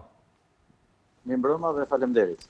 Kënaqësi se u bë kohë në fakt që nuk kemi diskutuar për politikë për shkak edhe të Covid-19. Shpresoj të ketë kaluar gjithçka mirë kjo periudhë për ju dhe familjen tuaj së pari. Po, shpresoj të ketë kaluar mirë për të gjithë ata që na ndjekin, për gjithë qytetarët shqiptar, por në fakt ka qenë edhe një zgjedhja ime për të mos u shfaqur politikisht në këtë kohë kur fokusi i vëmendjes së gjithë shoqërisë dhe institucioneve ka qenë prioritar në çështjet e luftës kundër koronavirusit dhe për të kthyer normalitetin e jetës në gjithë shoqërinë. Po, ndërkohë pas këtij momenti ka kaluar dhe pjesa, le të themi, pjesa më e vështirë edhe për ta perceptuar këtë që po kalojmë dhe tashmë mund të fokusohemi edhe tek jeta normale që lidhet me politikë. Si e pat këtë që ndodhi sot dhe pse opozita, zoti Rama, ju jeni, le të themi, një politikan shumë të vjetër, gati 30 vjeçar, njihni shumë mirë marrëdhënie me faktorin ndërkombëtar. Pse opozita duket sikur sa herë që bën apel faktorin ndërkombëtar, menjëherë bën një hap pas. I referohem asaj që tha dje në raport me Këshillin dhe menjëherë sot pas të daljes së Sorekës duket që ka një reflektim. Mosvall ende nuk e ka kuptuar opozita që faktori ndërkombëtar është gjithnjë përcaktues në zhvillimet në Shqipëri apo e kam gabim unë? Jo, kam përshtypjen ju e shikoni në mënyrë të deformuar raportin midis opozitës dhe faktorit ndërkombëtar, pasi kjo lidhet me një, le të themi, me një rol disi të egzageruar të vetë disa përfaqësuesve ndërkombëtar tek ne. E para, e dyta, nuk ka asnjë prapaktheu apo asnjë luhatje në qëndrimin parimor të opozitës që ka të bëjë me standardin e zgjedhjeve dhe me rikthimin apo më saktë me instalimin e zgjedhjeve të lira dhe demokratike në Shqipëri, sepse në fundit nëse do t'i bëjmë një vështrim retrospektiv të gjitha dështimeve, jo vetëm në ato që kanë të bëjnë me reformën zgjedhore, por të gjitha dështimeve të sistemit funksional, të sistemit demokratik funksional në vend, burimi i skeqjes fillon me deformimin e zgjedhjeve, me kriminalizimin e zgjedhjeve. Prandaj reforma zgjedhore është e një rëndësie të veçantë dhe që të përmbushen pritshmëritë, ajo ka nevojë domosdoshmërisht për konsensus, ka nevojë domosdoshmërisht për një produkt që do të jetë rezultati i bashkëveprimit dhe i mirëkuptimit në sensin pozitiv i të gjithë palëve. me qëllim që ne të mos jemi fatalisht siç kemi qenë deri sot vendi i reformave të dështuara. Për fat keq, reformat fondamentale në Shqipëri kanë rezultuar reforma të dështuara. Dhe kjo për shkak se kanë nisur si reforma konsensuale dhe sapo është krijuar bazamenti për të ndërtuar mbi atë bazament ngrehinën e reformës, pastaj majoranca ka përdorur a priori abuzivizëm, në mënyrë abuzive, forcën e kartonave dhe jo logjikën e zgjidhjeve konsensuale. Zoti Rama, duhet të mbetemi pak të thelbi. Një kërkesë që keni ju si opozit, besoj ma dha konfirmin dje dhe zoti Mediu, ishte që kërkoni një qeveri besimi 3 muaj para zgjedhjeve. Zoti Gjiknuri që tani u ka dhënë një lloj përgjigje. Rama po ashtu nuk besoj se do pranonte që të linte postin përpara zgjedhjeve, sepse të njëjtën gjë nuk e bëri edhe në 2017 kur situata u agravua. Mos vallë, kjo kërkesë është diçka si t'i bini murit me kokë apo është diçka realizueshme? Jo, t'i biesh murit me kokë do të thotë të qëndrosh në pozita të kompromentuara të raporteve të qeverisë me krimin dhe të qeverisë me votën e kriminalizuar. Ajo që dua të theksoj dhe që është e rëndësishme ta kuptojmë të gjithë lidhet me faktin se në Shqipëri institucioni bazë që është rënuar është institucioni i besimit. Do me thënë, për shkak se nuk ka patur zgjedhje korrekte të lira e të ndershme, për shkak se ka prova dëshmi të implikimit të grupeve kriminale në zgjedhje në favor të pushtetit, për shkak se ka një mosveprim gjithashtu kriminal të strukturave të zbatimit të ligjit, ndaj atyre rasteve të dokumentuara tashmë që e implikojnë veprimtarinë kriminale në zgjedhje, atëherë nuk ka besim që majoranca, që qeveria do të jetë luajale, pra jo vetëm në kuptimin moral, por edhe në kuptimin real, ligjor, qeveria është e kompromentuar për shkak të atyre provave dhe dëshmive që tash. Atëherë se kthehemi, nëse palët, dhe këtu kam parasysh të gjitha palët e përfshira në tryezën e diskutimit politik që çon tek reforma zgjedhore, pra dhe padyshim pala kryesore është qeveria. Nëse qeveria është e interesuar realisht që të rikthejmë pikë së pari besimin tek institucioni i zgjedhjeve, atëherë do të duhet që ajo të jape para shenja të dëshmoj që di të lëshoj në të mirë të një prioriteti apo të një interesi më të madh. Dua t'ju kujtoj këtu një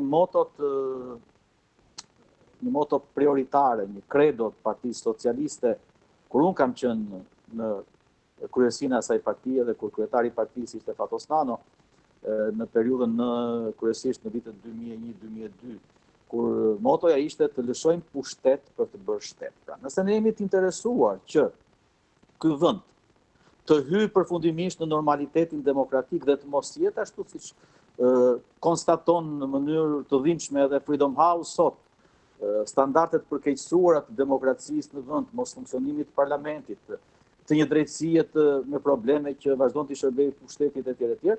Pra nëse ne duam që Shqipëria të mos jetë më delja e zezë e Europës në raport me zgjedhjet, atëherë duhet të ngrihemi mbi interesat e qeverisë apo të egos së kryeministrit dhe të shkojmë tek një zgjidhje që nuk është zgjidhje shqiptare puro, sepse kemi rastet edhe në vende të tjera, kemi Maqedoninë Fqinjë që ka bërë të njëjtin aplikim, pra ka adoptuar të njëjtin standard për të krijuar një qeveri kujdestare, një arbitër të fazës përgatitore dhe të zgjedhjeve, për të shmangur konfliktin e interesit që qeveria ka për të qëndruar domosdoshmërisht në pushtet për shkak të backgroundit kriminal prej të cilit ka ardhur në pushtet dhe sipas logjikës krimi pjell krimin, atëherë çfarë bëhet? Vidhen zgjedhjet, vidhen votat, vidhet pushteti për të fshehur krimin pararendës.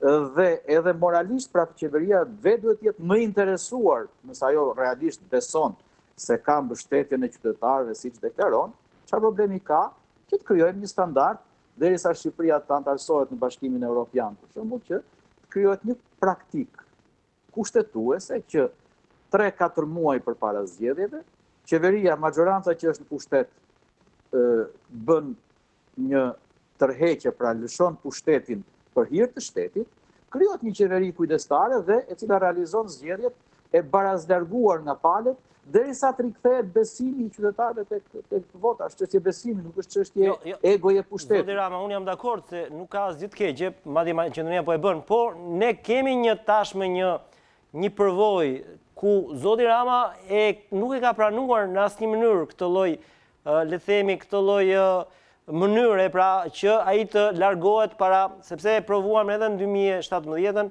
edhe në 2019-ën. Pra, pse ju po kërkoni diçka që e dini që ai pala tjetër nuk u jep? Kjo ishte pyetja. Problemi është mos paragjykojmë. Nëse do të ecim me logjikën që çfarë ka bërë kryeministri Rama deri tani, atëherë kot që ulemi në tryezë dhe le ta lëm situatën siç është. Jo, po s'është rekomandim, nuk është rekomandimi i OSBE-dirit. Prandaj jeni ulur në tryezë sepse duhet merreni me rekomandimet. Natyrisht, por rekomandimet e OSBE-dirit nuk janë bibla që nëse shtohet apo nëse implementohet edhe një praktik që i shërben implementimit më të mirë të standardeve të OSBE-dirit, të mos e bëjmë këtë gjë. Kjo është një çështje që duhet diskutuar. Pra, parimisht nuk ka çështje tabu në këtë problematikë. Dhe nuk ka arsye pse të mos diskutohet edhe ky opsion. Dhe kur them që palët shkojnë tek një marrëveshje dakordsuar, do të thotë që vim nga ekstremet drejt qendrës për gjetur pikat e takimit.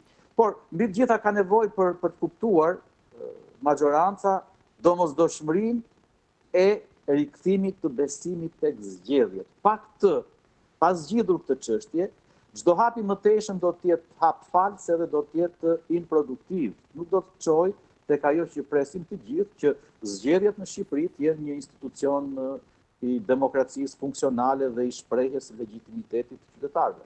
Zoti Rama, përveç këtij kushti, ka kusht tjetër opozitar, pra për shembull, çështja që është shumë e rëndësishme dhe është rekomandim lidhet me depolitizimin e komisioneve.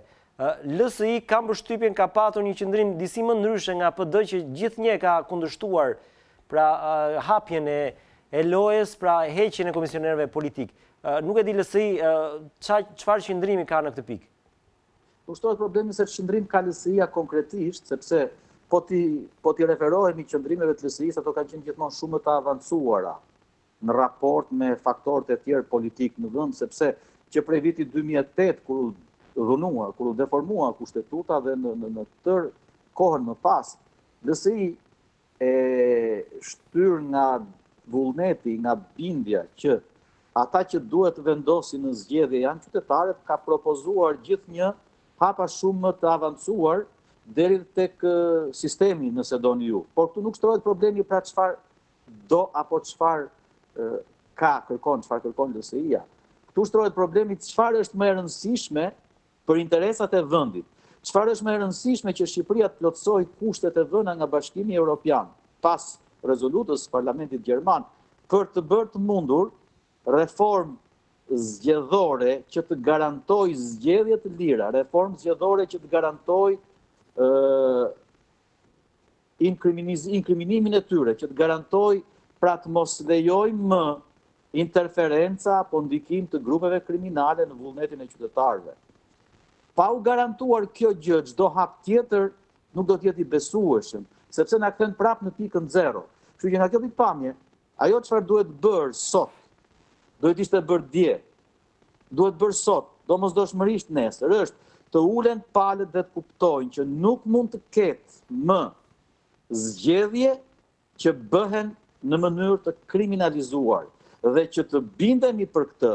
Është vetëm të shprehja e vullnetit politik të palëve tek tryeza politike për të shkuar në kuvend me një draft të unifikuar apo të dakordsuar prej palëve. Por duhet garantuar pika në vijim e rezolutës Parlamentit Gjerman, që është prap kusht i Bashkimit Evropian, dënimi të gjithë atyre që janë të implikuar në vjedhjen e zgjedhjeve, në deformimin e vullnetit në zgjedhje. Se të ç'kuptim ka, që flasim për zgjedhje kur kemi flasim për gjurmët, kur kemi ujkun që i ka vjedhur zgjedhjet përballë dhe ujku vazhdon të shëtis, madje të na bëj dhe dëmla duke mbajtur fjalime për lirinë e zgjedhjeve kur është i implikuar drejt për drejt vetë në vjedhjen e votave. Kjo është thelbësore në këtë fazë dhe nëse nuk e japim këtë shembull, nëse nuk e demonstrojmë vullnetin për të ndëshkuar ligjërisht cilin do që vë dorën tek vota që është pushteti i qytetarëve, atëherë nuk kemi bërë asgjë. Po si arrihet kjo, zoti Rama? Kjo arrihet nëse palët dhe pala kryesore përgjegjëse dhe e akuzuar këtu është qeveria, kuptojnë dhe bien dakord për t'i fiksuar, për t'i normuar këto masa edhe tek ndryshimet që po bëhen apo që mendohet të bëhen në kodin zgjedhor. E sa për sa i përket ndërkombëtarëve, pastaj ka një problem të madh, gjykoj unë, që një pjesë e trupës ndërkombëtare, për shkak të qëndrimeve politikisht të kompromentuara që kanë mbajtur, do duhet dhe ata të bëjnë shumë për të rikthyer besimin tek fjala e tyre, sepse edhe integriteti i qëndrimeve të tyre është i kompromentuar, për të mos thënë i korruptuar, për shkak të faktit që ata kanë rënë dakord, kanë pranuar, një pjesë e tyre flas, këtë situatë kriminale me zgjedhjet, që pastaj si metastadat e kancerit është hapur si një situatë kriminale në sektorët e tjerë dhe në pjesët e tjera të jetës së shoqërisë shqiptare. Keni ndonjë emër të përveçëm? Nuk është çështje tek emrat të përveçëm, problemi shtrohet. Problemi është unë për shembull, që u kam qenë në Partinë Socialiste e kam punuar shpesh shumë ngushtë edhe vazhdoj të punoj ngushtë me faktorë të mënyrë të veçantë me përfaqësues të OSB Odiri. Mbaj mend që prej zgjedhjeve të vitit 2000 veçanërisht në vazhdim, gjithmonë kemi bërë reforma, gjithmonë kemi rënë dakord me drafte rekomandime që na kanë ardhur dhe nga OSB Odiri, dhe kur vjen puna pas zgjedhjeve, prap ka patur probleme dhe prap OSB Odiri ka ndërhyrë dhe ka thënë duhet reformuar procesi, duhet reformuar sistemi zgjedhor etj. I kemi bërë në vitin 2001, i bëm në vitin 2003, u bën në vitin 2005, u bën në vitin 2008, 2009, dhe ku jemi prap i gjekundi. Kemi ardhur rreth rrotull të tërë si kali në lëmë pa si produkt, sepse në fundit nëse matet me çfarë është realiteti zgjedhor sot në Shqipëri, një realitet problematik dhe kriminal. Është një realitet kriminal realiteti zgjedhjeve në Shqipëri, dhe ky realitet kriminal sjell si produkt pastaj një majorancë të kapur që e keni parë çfarë ndodh. Është shumë e thjeshtë. Kanë kaq lajtike, kanë kaq zullume, kanë kaq gafa në qëndrimet e tyre sa edhe një pseudo opozit me ata që ishin të 30-të apo të 50-të në listat e partive të opozitës, faktorizohet lehtësisht përballë gafave të pushtetit, ajsa nuk ka nevojë të merresh me ta, sepse edhe vetë deputetët e asaj që është sot opozita parlamentare, dominojnë në kredo, dominojnë në skrupujt të paktën etik dhe moral, pjesën dërmuese të majorancës. Imagjinoni pra çfarë majorancë është kur këta deputet i dominojnë ata dhe nuk kanë gojë të flasin. Zoti Rama, në fakt, mua vjen shumë keq, sepse ju jeni politikan i vjetër, dhe më vjen keq për faktin që ne merremi shumë me rregullat e lojës, që janë rregullat e zgjedhjeve që duhet të ishin gjëra më e thjeshtë, dhe nuk merremi në mënyrën se si do luani. Unë do duaja t'ju bëj pyetje. Merremi me rregullat e lojës në mënyrë paradoksale, jam dakord me atë që thoni ju, dhe në mënyrë qesharake gjithashtu, sepse ne, po them ne kam parasysh përgjithsisht klasa politike në Shqipëri, aktorët politikë shqiptar, ne nuk kemi edukatën e pranimit dhe të respektimit të rregullave të lojës. Nuk kemi edukatën të kuptojmë që pa rregulla loje nuk mund të ketë lojë dhe rezultat korrekt, por në terma figurativ, tani me që po flasim me rregullat e lojës si në futboll. Në rastin konkret, ndeshja zhvillohet në fushën pala pritse është qeveria, pra ndeshja zhvillohet në fushën e qeverisë dhe pala pritse ka detyrimin të garantoj rregullat e zbatimin e rregullave në fushën e lojës, ose përndryshe pastaj do të bëhet siç ndodhi në Beograd në ndeshjen midis kombëtares tonë dhe asaj serbe, kur për shkak të implikimit të gjithë faktorëve që ishin përgjegjës atje, çfarë ndodhi? Ndodhi një ndeshje me atë pamje që të gjithë e kemi. Pra, qeveria është në tjetër situatë. Qeveria nuk duhet të bëjë më atë që ka bërë në zgjedhje, që identifikojnë atë me të njëjtën cilësi apo me të njëjtin standard si ndeshja në Beograd, por duhet të pranojë dhe të reflektoj, e gjitha kjo periudhë në gati 2 muaj karantinë ka qenë një periudhë interesante dhe në kuptimin e reflektimit të gjithëve, dhe që ndodhë, pra vim pas 2 muaj, kur duhet ishim reflektuar të gjithë në të njëjtat pozicione dhe në të njëjtat qëndrime. Kjo është absurde. Zoti Rama, megjithatë duke mbetur tek loja, ju bët një gabim, le ta quajmë, që nuk u futët fare në fushë në 2019, po përtej kësaj, le të kthehemi tek ajo që do jetë loja e LSI-s në 2021-shin. Nëse nuk do të ishte ndëshkuar ajo kombëtarja serbe me atë që bëri në ndeshjen Serbi-Shqipëri në Beograd, atëherë që kuptim ka të merrnin pjesë në ndeshjet në vijim, pra duhet ndëshkuar njëherë fajtori dhe pas ndëshkimit fajtorit, pastaj ndeshjet e tjera vazhdojnë mbi bazën atyre standardeve. Megjithatë, duhe u kthyer tek shembulli i ndeshjes është akuzë e rëndë për qeverinë dhe qeveria duhet të kuptojë që nuk mund të vazhdojë më me të njëjtin standard. E kuptova shembullin që shumë i rëndë fakt zoti Rama, sepse po krahasoni qeverinë Rama me qeverinë e Vučić. Megjithatë, përtej kësaj është një paralele që Ramës gjithmonë ka pëlqyer të identifikohet si partner i vetëm i zotit Vučić në rajon. Përtej kësaj, sepse besoj mazhoranca duhet t'ju përgjigjej, po përtej kësaj, tek loja e LSI-s në 2021-shin, do jetë një lojë që do jetë, pra, zoti Rama, se ju jeni socialist 24 karatsh, dhe kam përshtypjen aty, ndoshta jeni ndër paktët në LSI që nuk e keni, ose nëse mund ta shpreh, e keni pak problem, le themi, të qenurit djatha, sepse profili juaj është gjithë një majtas. LSI e kishte shumë kollaj zgjedhje në 2017 me një koalicion me pjesën, thirrjet e Ramës drejtuar Metës në atë kohë ishin pafund. Nuk e bëri. Pozicionimi në 2021 do të jetë me PD-n që do të thoshte LSI përfundimisht do të kalonte djathas apo çfarë? Termi djathas apo majtas është një temë relativ në konfigurimin e sotëm politik. Natyrisht unë kam për kënaqësi, e kam përnder që jam socialist në kuptimin e vlerave që mbron një forcë socialiste e socializmit demokratik europian, pavarësisht krizës në për cilën gjendet e majta europiane sot, edhe për shkaqe që kanë të bëjnë me vetë leadershipin e shumë prej faktore politik të saj. Kjo nuk ka të bëjë, pra këtu nuk jemi në sfidën që LSI-ja do t'jetë e majt apo e djathtë. LSI-ja është një forcë politike e moderuar e qendrës së majt, e cila në angazhimin apo në gjithë investimin e vet politik, prioritar ka patur interesat e vendit. Pra në kohën kur ne jemi bërë pjesë e koalicionit me Partinë Demokratike në vitin 2009, nuk jemi nisur nga bindje politike apo nga konfigurimi politik si të majt apo si të djathtë, sepse prioritar në atë moment ishin interesat e vendit. Ashtu si kundër, jemi kthyer në një koalicion që është quajtur i natyrshëm në vitin 2013, për shkak të shumë elementeve që e bënin më të natyrshëm. Po çfarë ndodh?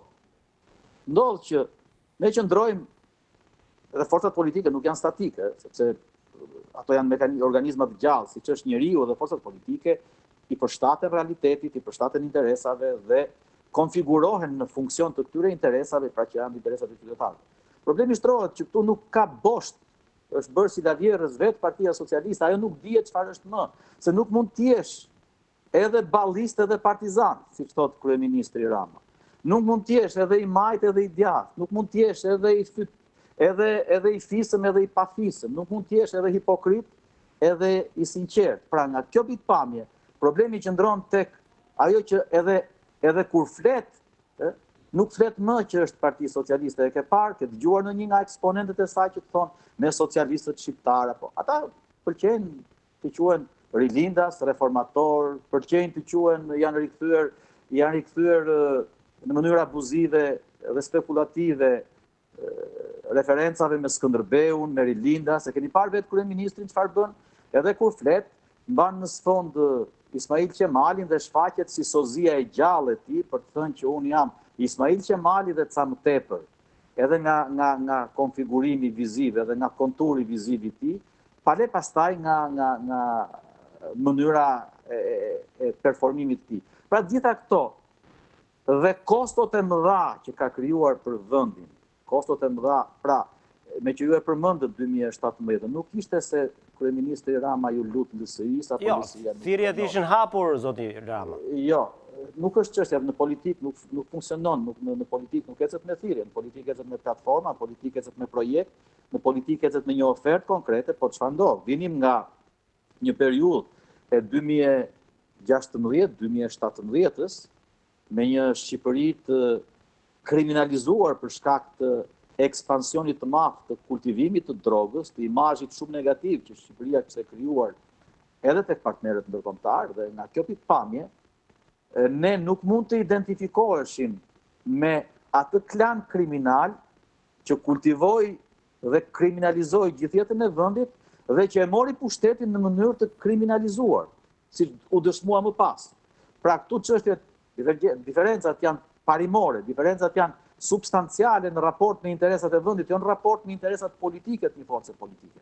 Që nga kjo pikpamje, LSI-ja zgjodhi vetë të bëhej opozit, megjithëse edhe në zgjedhjet e 2017 ishte partia me marzhin më të lartë të rritjes, zgjodhi të bënte opozitën edhe për të purifikuar vetë për shkak të kontaminimit edhe të një pjesë të strukturave të saj me pushtetin dhe me element që e përdorën pushtetin në mënyrë abuzive dhe korruptive, e nuk është në një mëkat i madh, nuk është në një dramë e madhe që të shkosh në opozit me synimin të purifikosh vetveten, të rigjenerosh vetveten, të kontrollosh, të korrigjosh edhe qasjen, sjelljen tënde politike në raport me interesat e qytetarëve dhe të shfaqesh përballë qytetarëve pastaj me një proces të tërë të reformimit në funksion të rifaktorizimit politik, që nuk është ndonjë dramë kjo çështje. Okej, që do thotë në koalicionin me PD-n është i garantuar deri tani se jemi në fund, zoti Rama. Ne jemi në koalicionin e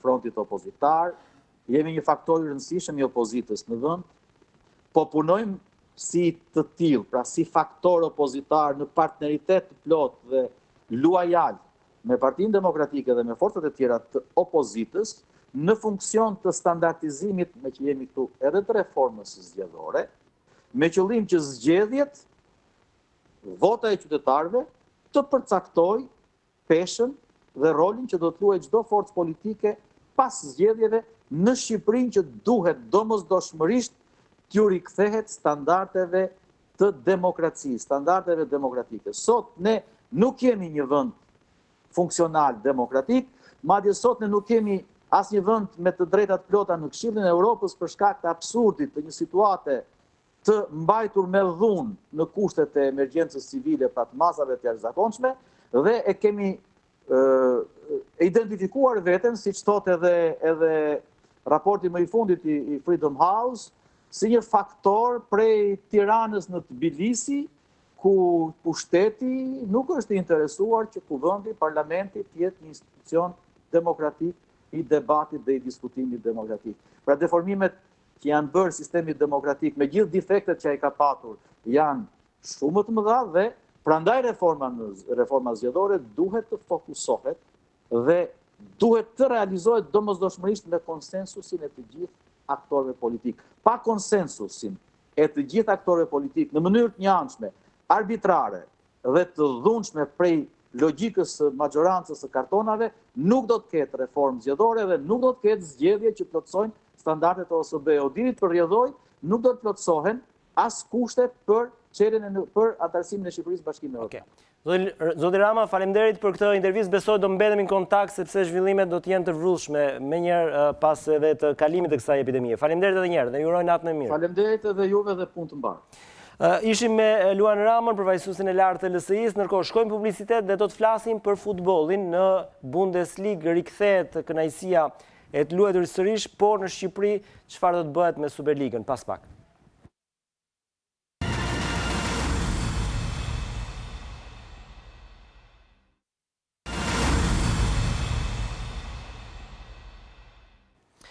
Jemi rikthyer sërish në transmetim të drejtë për drejtë. Në fund do të flasim fakt për futbollin, është sporti më popullor në botë. Gjermania i ka dhënë dritën e jeshile rikthimit të futbollit në fushë, ndërkohë që pritet diku në 15 maj apo në 22, kjo do jetë në varësi të klubeve gjermane, po tashmë është okay. Për këtë arsye, Ne do të flasim sot me një lidhje Skype nga Paderborni, dhe është kënaqësi të kemi Klaus Gjasulën, lojtarin tonë të kombëtarës dhe lojtarin e Paderborni. Ndërkohë do të kemi në një lidhje paralel dhe shefin e sektorit të garave në FSHF Lysien Nurishmin.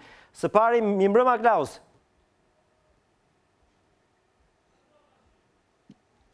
Nuk e di nëse më dëgjon?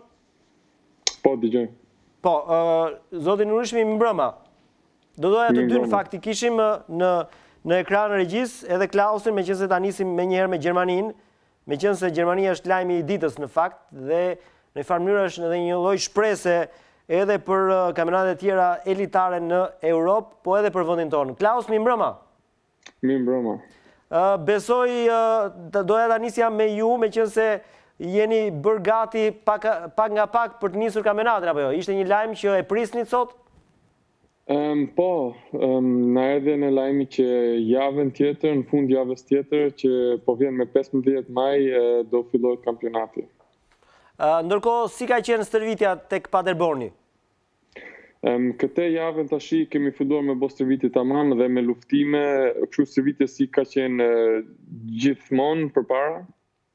Para kësaj javës kishim duke 2 javë që boshim stërvitje në grupa dhe pa u afru njëri tjetrit, vetëm me pasime dhe me gjëra fizikisht. Ka patur ndonjë rast të infektuar në skuadrën tuaj apo në ekipet e tjera të Bundesligës?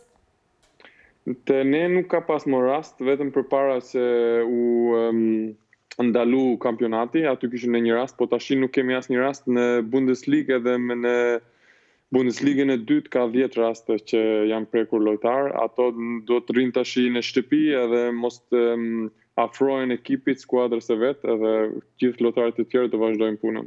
Klaus, çfarë ju kanë rekomanduar, në ç'kushte do të zhvillohen ndeshjet? Pra, ju do të bëni testin para çdo ndeshje, si do të procedohet përderisa keni marrë dritën jeshile? Ne bojmë test 2 në javë. Çdo javë kemi tash 2 javë, më duket që kemi bërë 2 teste në javë dhe çdo ditë kur arrisim te klubi na marrin temperaturën, na masin temperaturën, që po të ketë një lojtar vetëm afërsisht një gjë që nuk është në rregull, nuk mund të bëjë stërvitje me skuadrën, me ekipin. Dhe në fund të javës do shkojmë gjithë lojtarët në Gjermani në hotel, në karantinë, në dhoma veç, për 1 javë deri kur të niset kampionati. E qartë. Mirë, rikthejmë pak me Lysienin, zoti Nurishmi, besoj një lajm i mirë që na jep shpresë edhe ne. Po lëviz diçka edhe tek marrëdhënia juaj me qeverinë?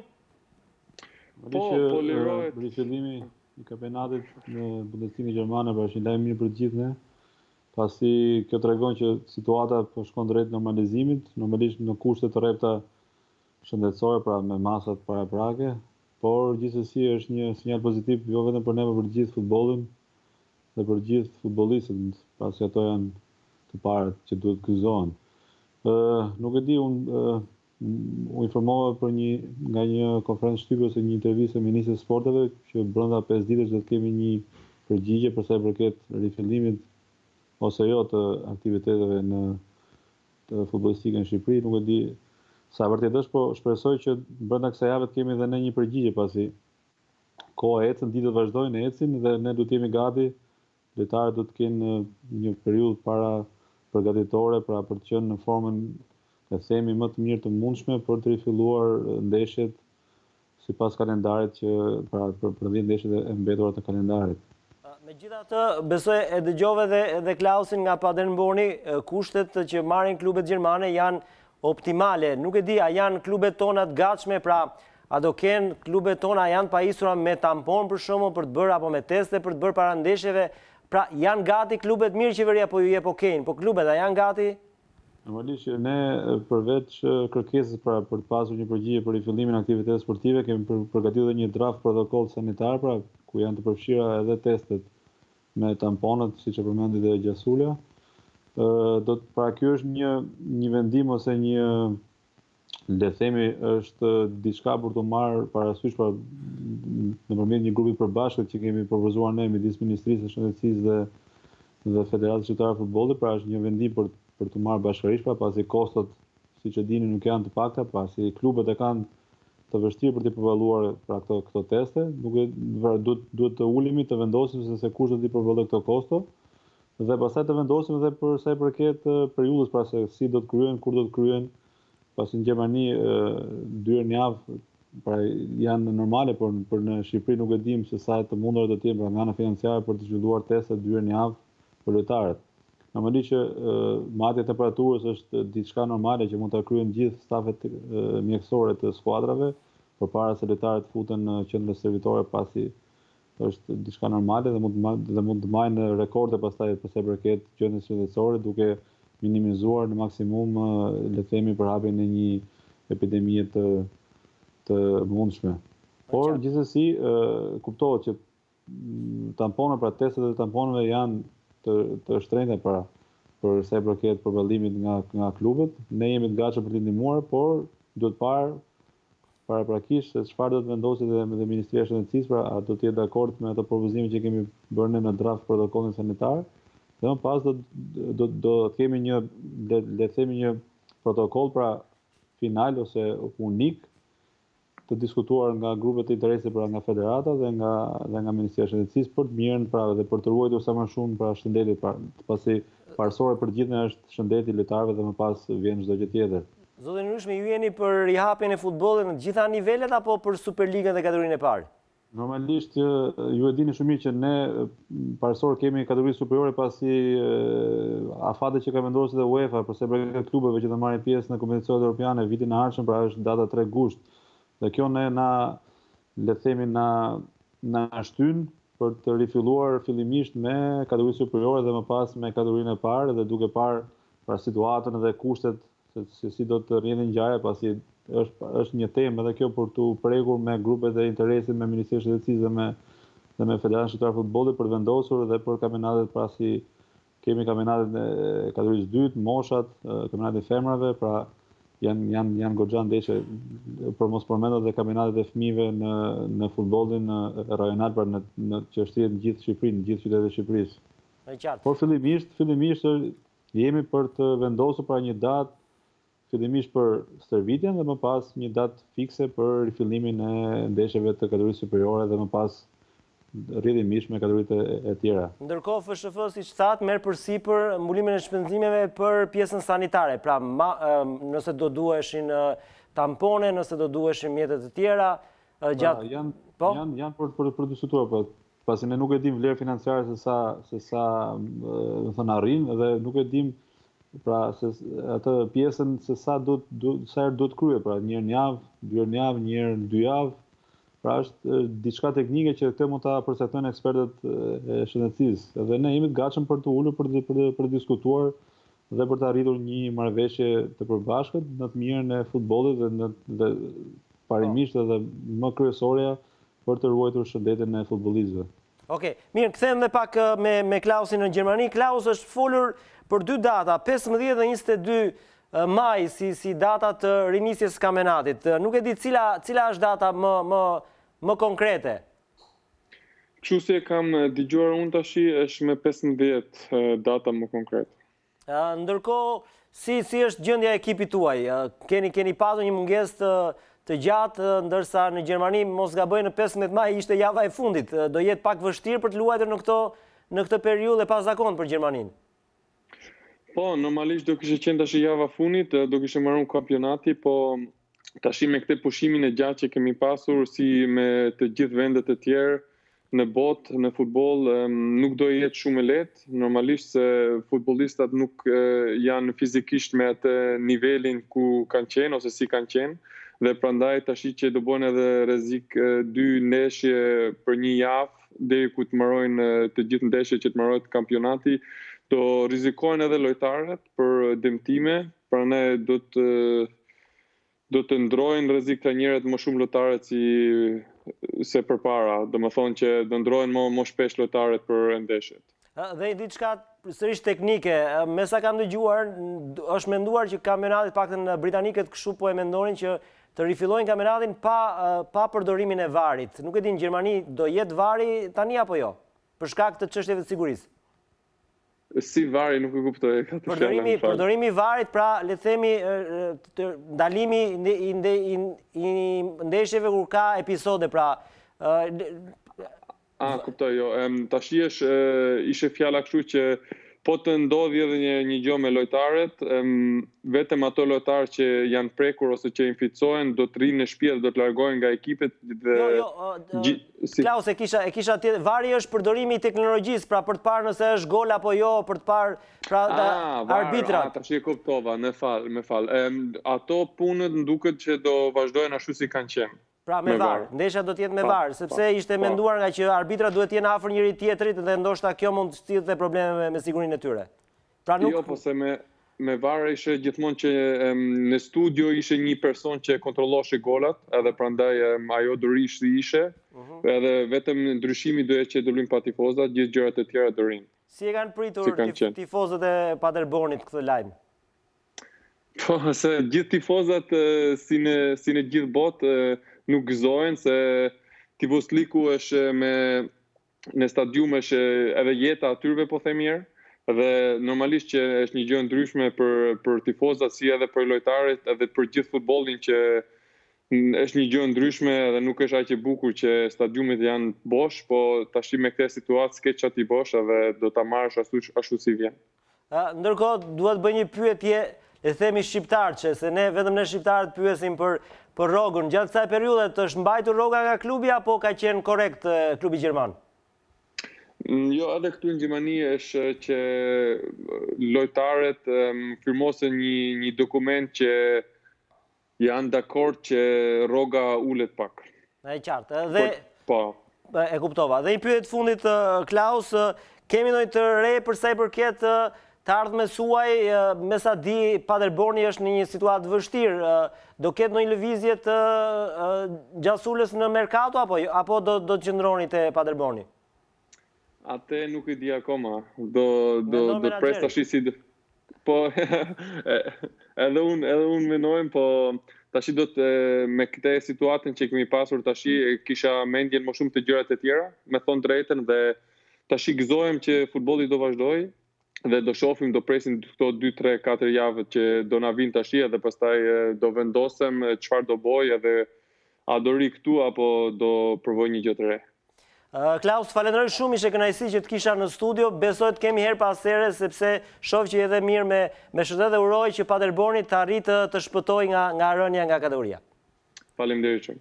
Faleminderit, ndërkohë kishim pikërisht Klaus Gjasulën nga Paderborni Gjermanisë. Mbeten edhe pak minuta me zotin Nurishmi. Zotin Nurishmi, për sa i përket situatës në Shqipëri, është një, le të themi, problem që lidhet me klubet, me mënyrën, prandaj pyeta, jo pa qëllim me pyeta Klausin, janë paguar apo jo, nuk e di realiteti shqiptar si është në këtë drejtim, apo ju si FSHF nuk përgjigje, nuk përziheni tek çështjet e klubeve. Normalisht që ankesa zyrtare ose informacion zyrtare nga lojtarët për mos pagesa rrogësh nuk kemi, pasi ato normalisht kur kanë ankesë ose probleme financiare i drejtohen organeve përkatëse në federat. Ndim të themi dhe ta përmendim edhe një herë që ne do të ndihmojmë financiarisht sërish me rrogën ose me pagën e luftës, siç bën për muajin prill, do bëhet edhe për muajin maj. Kjo sadopak do të vinë ndihmë pra lojtarëve dhe stafeve teknike për të përballuar këtë situatë jo normale.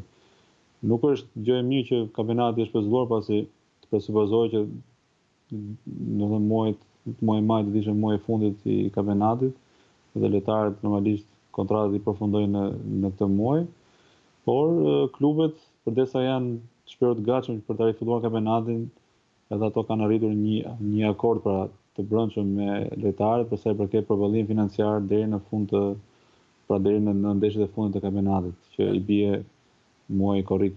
Dhe diçka në lidhje me planin B. Plani B, ju jeni përgatitur për planin B që do të thoshte në rast se kampionati ndërpritej për të caktuar fituesin dhe ata që bien nga kategoria, apo s'do të ketë të rënë nga kategoria këtë vit? Normalisht për rënien nga kategoria është pak më ndërlikuar, pasi siç e dini në rregullore është përcaktuar që vendi 9 dhe 10 bien direkt pra një kategori më poshtë, Ndërsa vendi 8 luan ndeshje play-offi me fituesen e 2 vendeve të dyta të kategorisë parë, pra të grupeve A dhe B. Pra, për sa i përket fitimit titullit dhe vendit parë 2-3 që shkojnë në Kupën e Evropës është më e thjeshtë, ndërsa sa i përket rënies nga kategoria, pra në rast se nuk do të kemi rifillim të kampionatit, do të jetë pak më e vështirë për përcaktuar se si do të përcaktohen skuadrat ose nëse do të ketë një ndryshim skeme dhe formati për vitin e ardhshëm.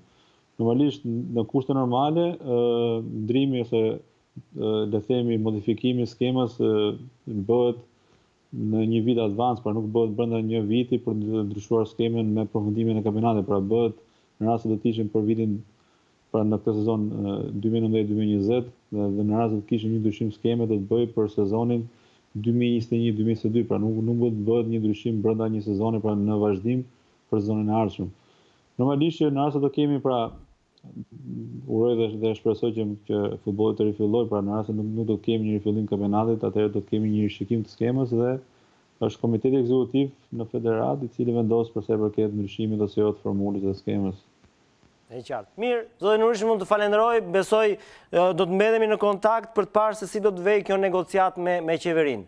Urojmë dhe shpresojmë pra që nga fjalët e ministres së sporteve, pra urojmë dhe shpresojmë të kemi një përgjigje zyrtare për sa i përket rifillimit të stërvitës dhe më pas në bashkëpunim dhe me klubet dhe me stafe teknike ne do të vendosim dhe datën e fillimit. Do të ishin le të themi optimale një rifillim i kampionatit javën e fundit të majit ose minimalisht javën e parë të qershorit, pasi në këtë rast nuk do të kishim dhe ngjeshje të kampionatit, pra ndeshjet që zhvillohen çdo 3 ditë, duke parë që edhe lojtarët vinë nga një pushim i gjatë, është në kurrizë të tyre për të përballuar këtë periudhë të vështirë, pra të ngjeshur të kampionatit. Pra do të ishte e mirë është të fillojmë javën e fundit të majit dhe minimalisht javën e parë të qershorit.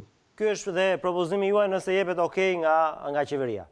Normalisht ky është propozimi pra më optimal për lojtarët për përballuar pra këtë ngjeshje dhe këtë ngarkesë kampionatit dhe për të përfunduar, pra se ideja është ne të përfundojmë brenda muajit korrik për të dërguar dhe në UEFA emrat e skuadrave të cilat do marrin pjesë në kompeticionet europiane sezonin e ardhshëm. Pra kjo është ajo që ne na nxit për të rifilluar sa më shpejt aktivitetin. Okej, mirë, zoti Nurishmi, unë falenderoj dhe punë të mbarë. Besoj do mbetemi në kontakt. Faleminderit juve. Atje, faleminderit juve, mirëpash. Kemi ardhur në fund të Emisionit Repolitix për mbrëmjen e sotme, ku kemi trajtuar disa dimensione, pra siç kemi bërë dhe në mbrëmjet e kaluar. Ne do të ritakohemi nesër sërish në orën 20:55. Deri atëherë natën e mirë dhe mirupafshim.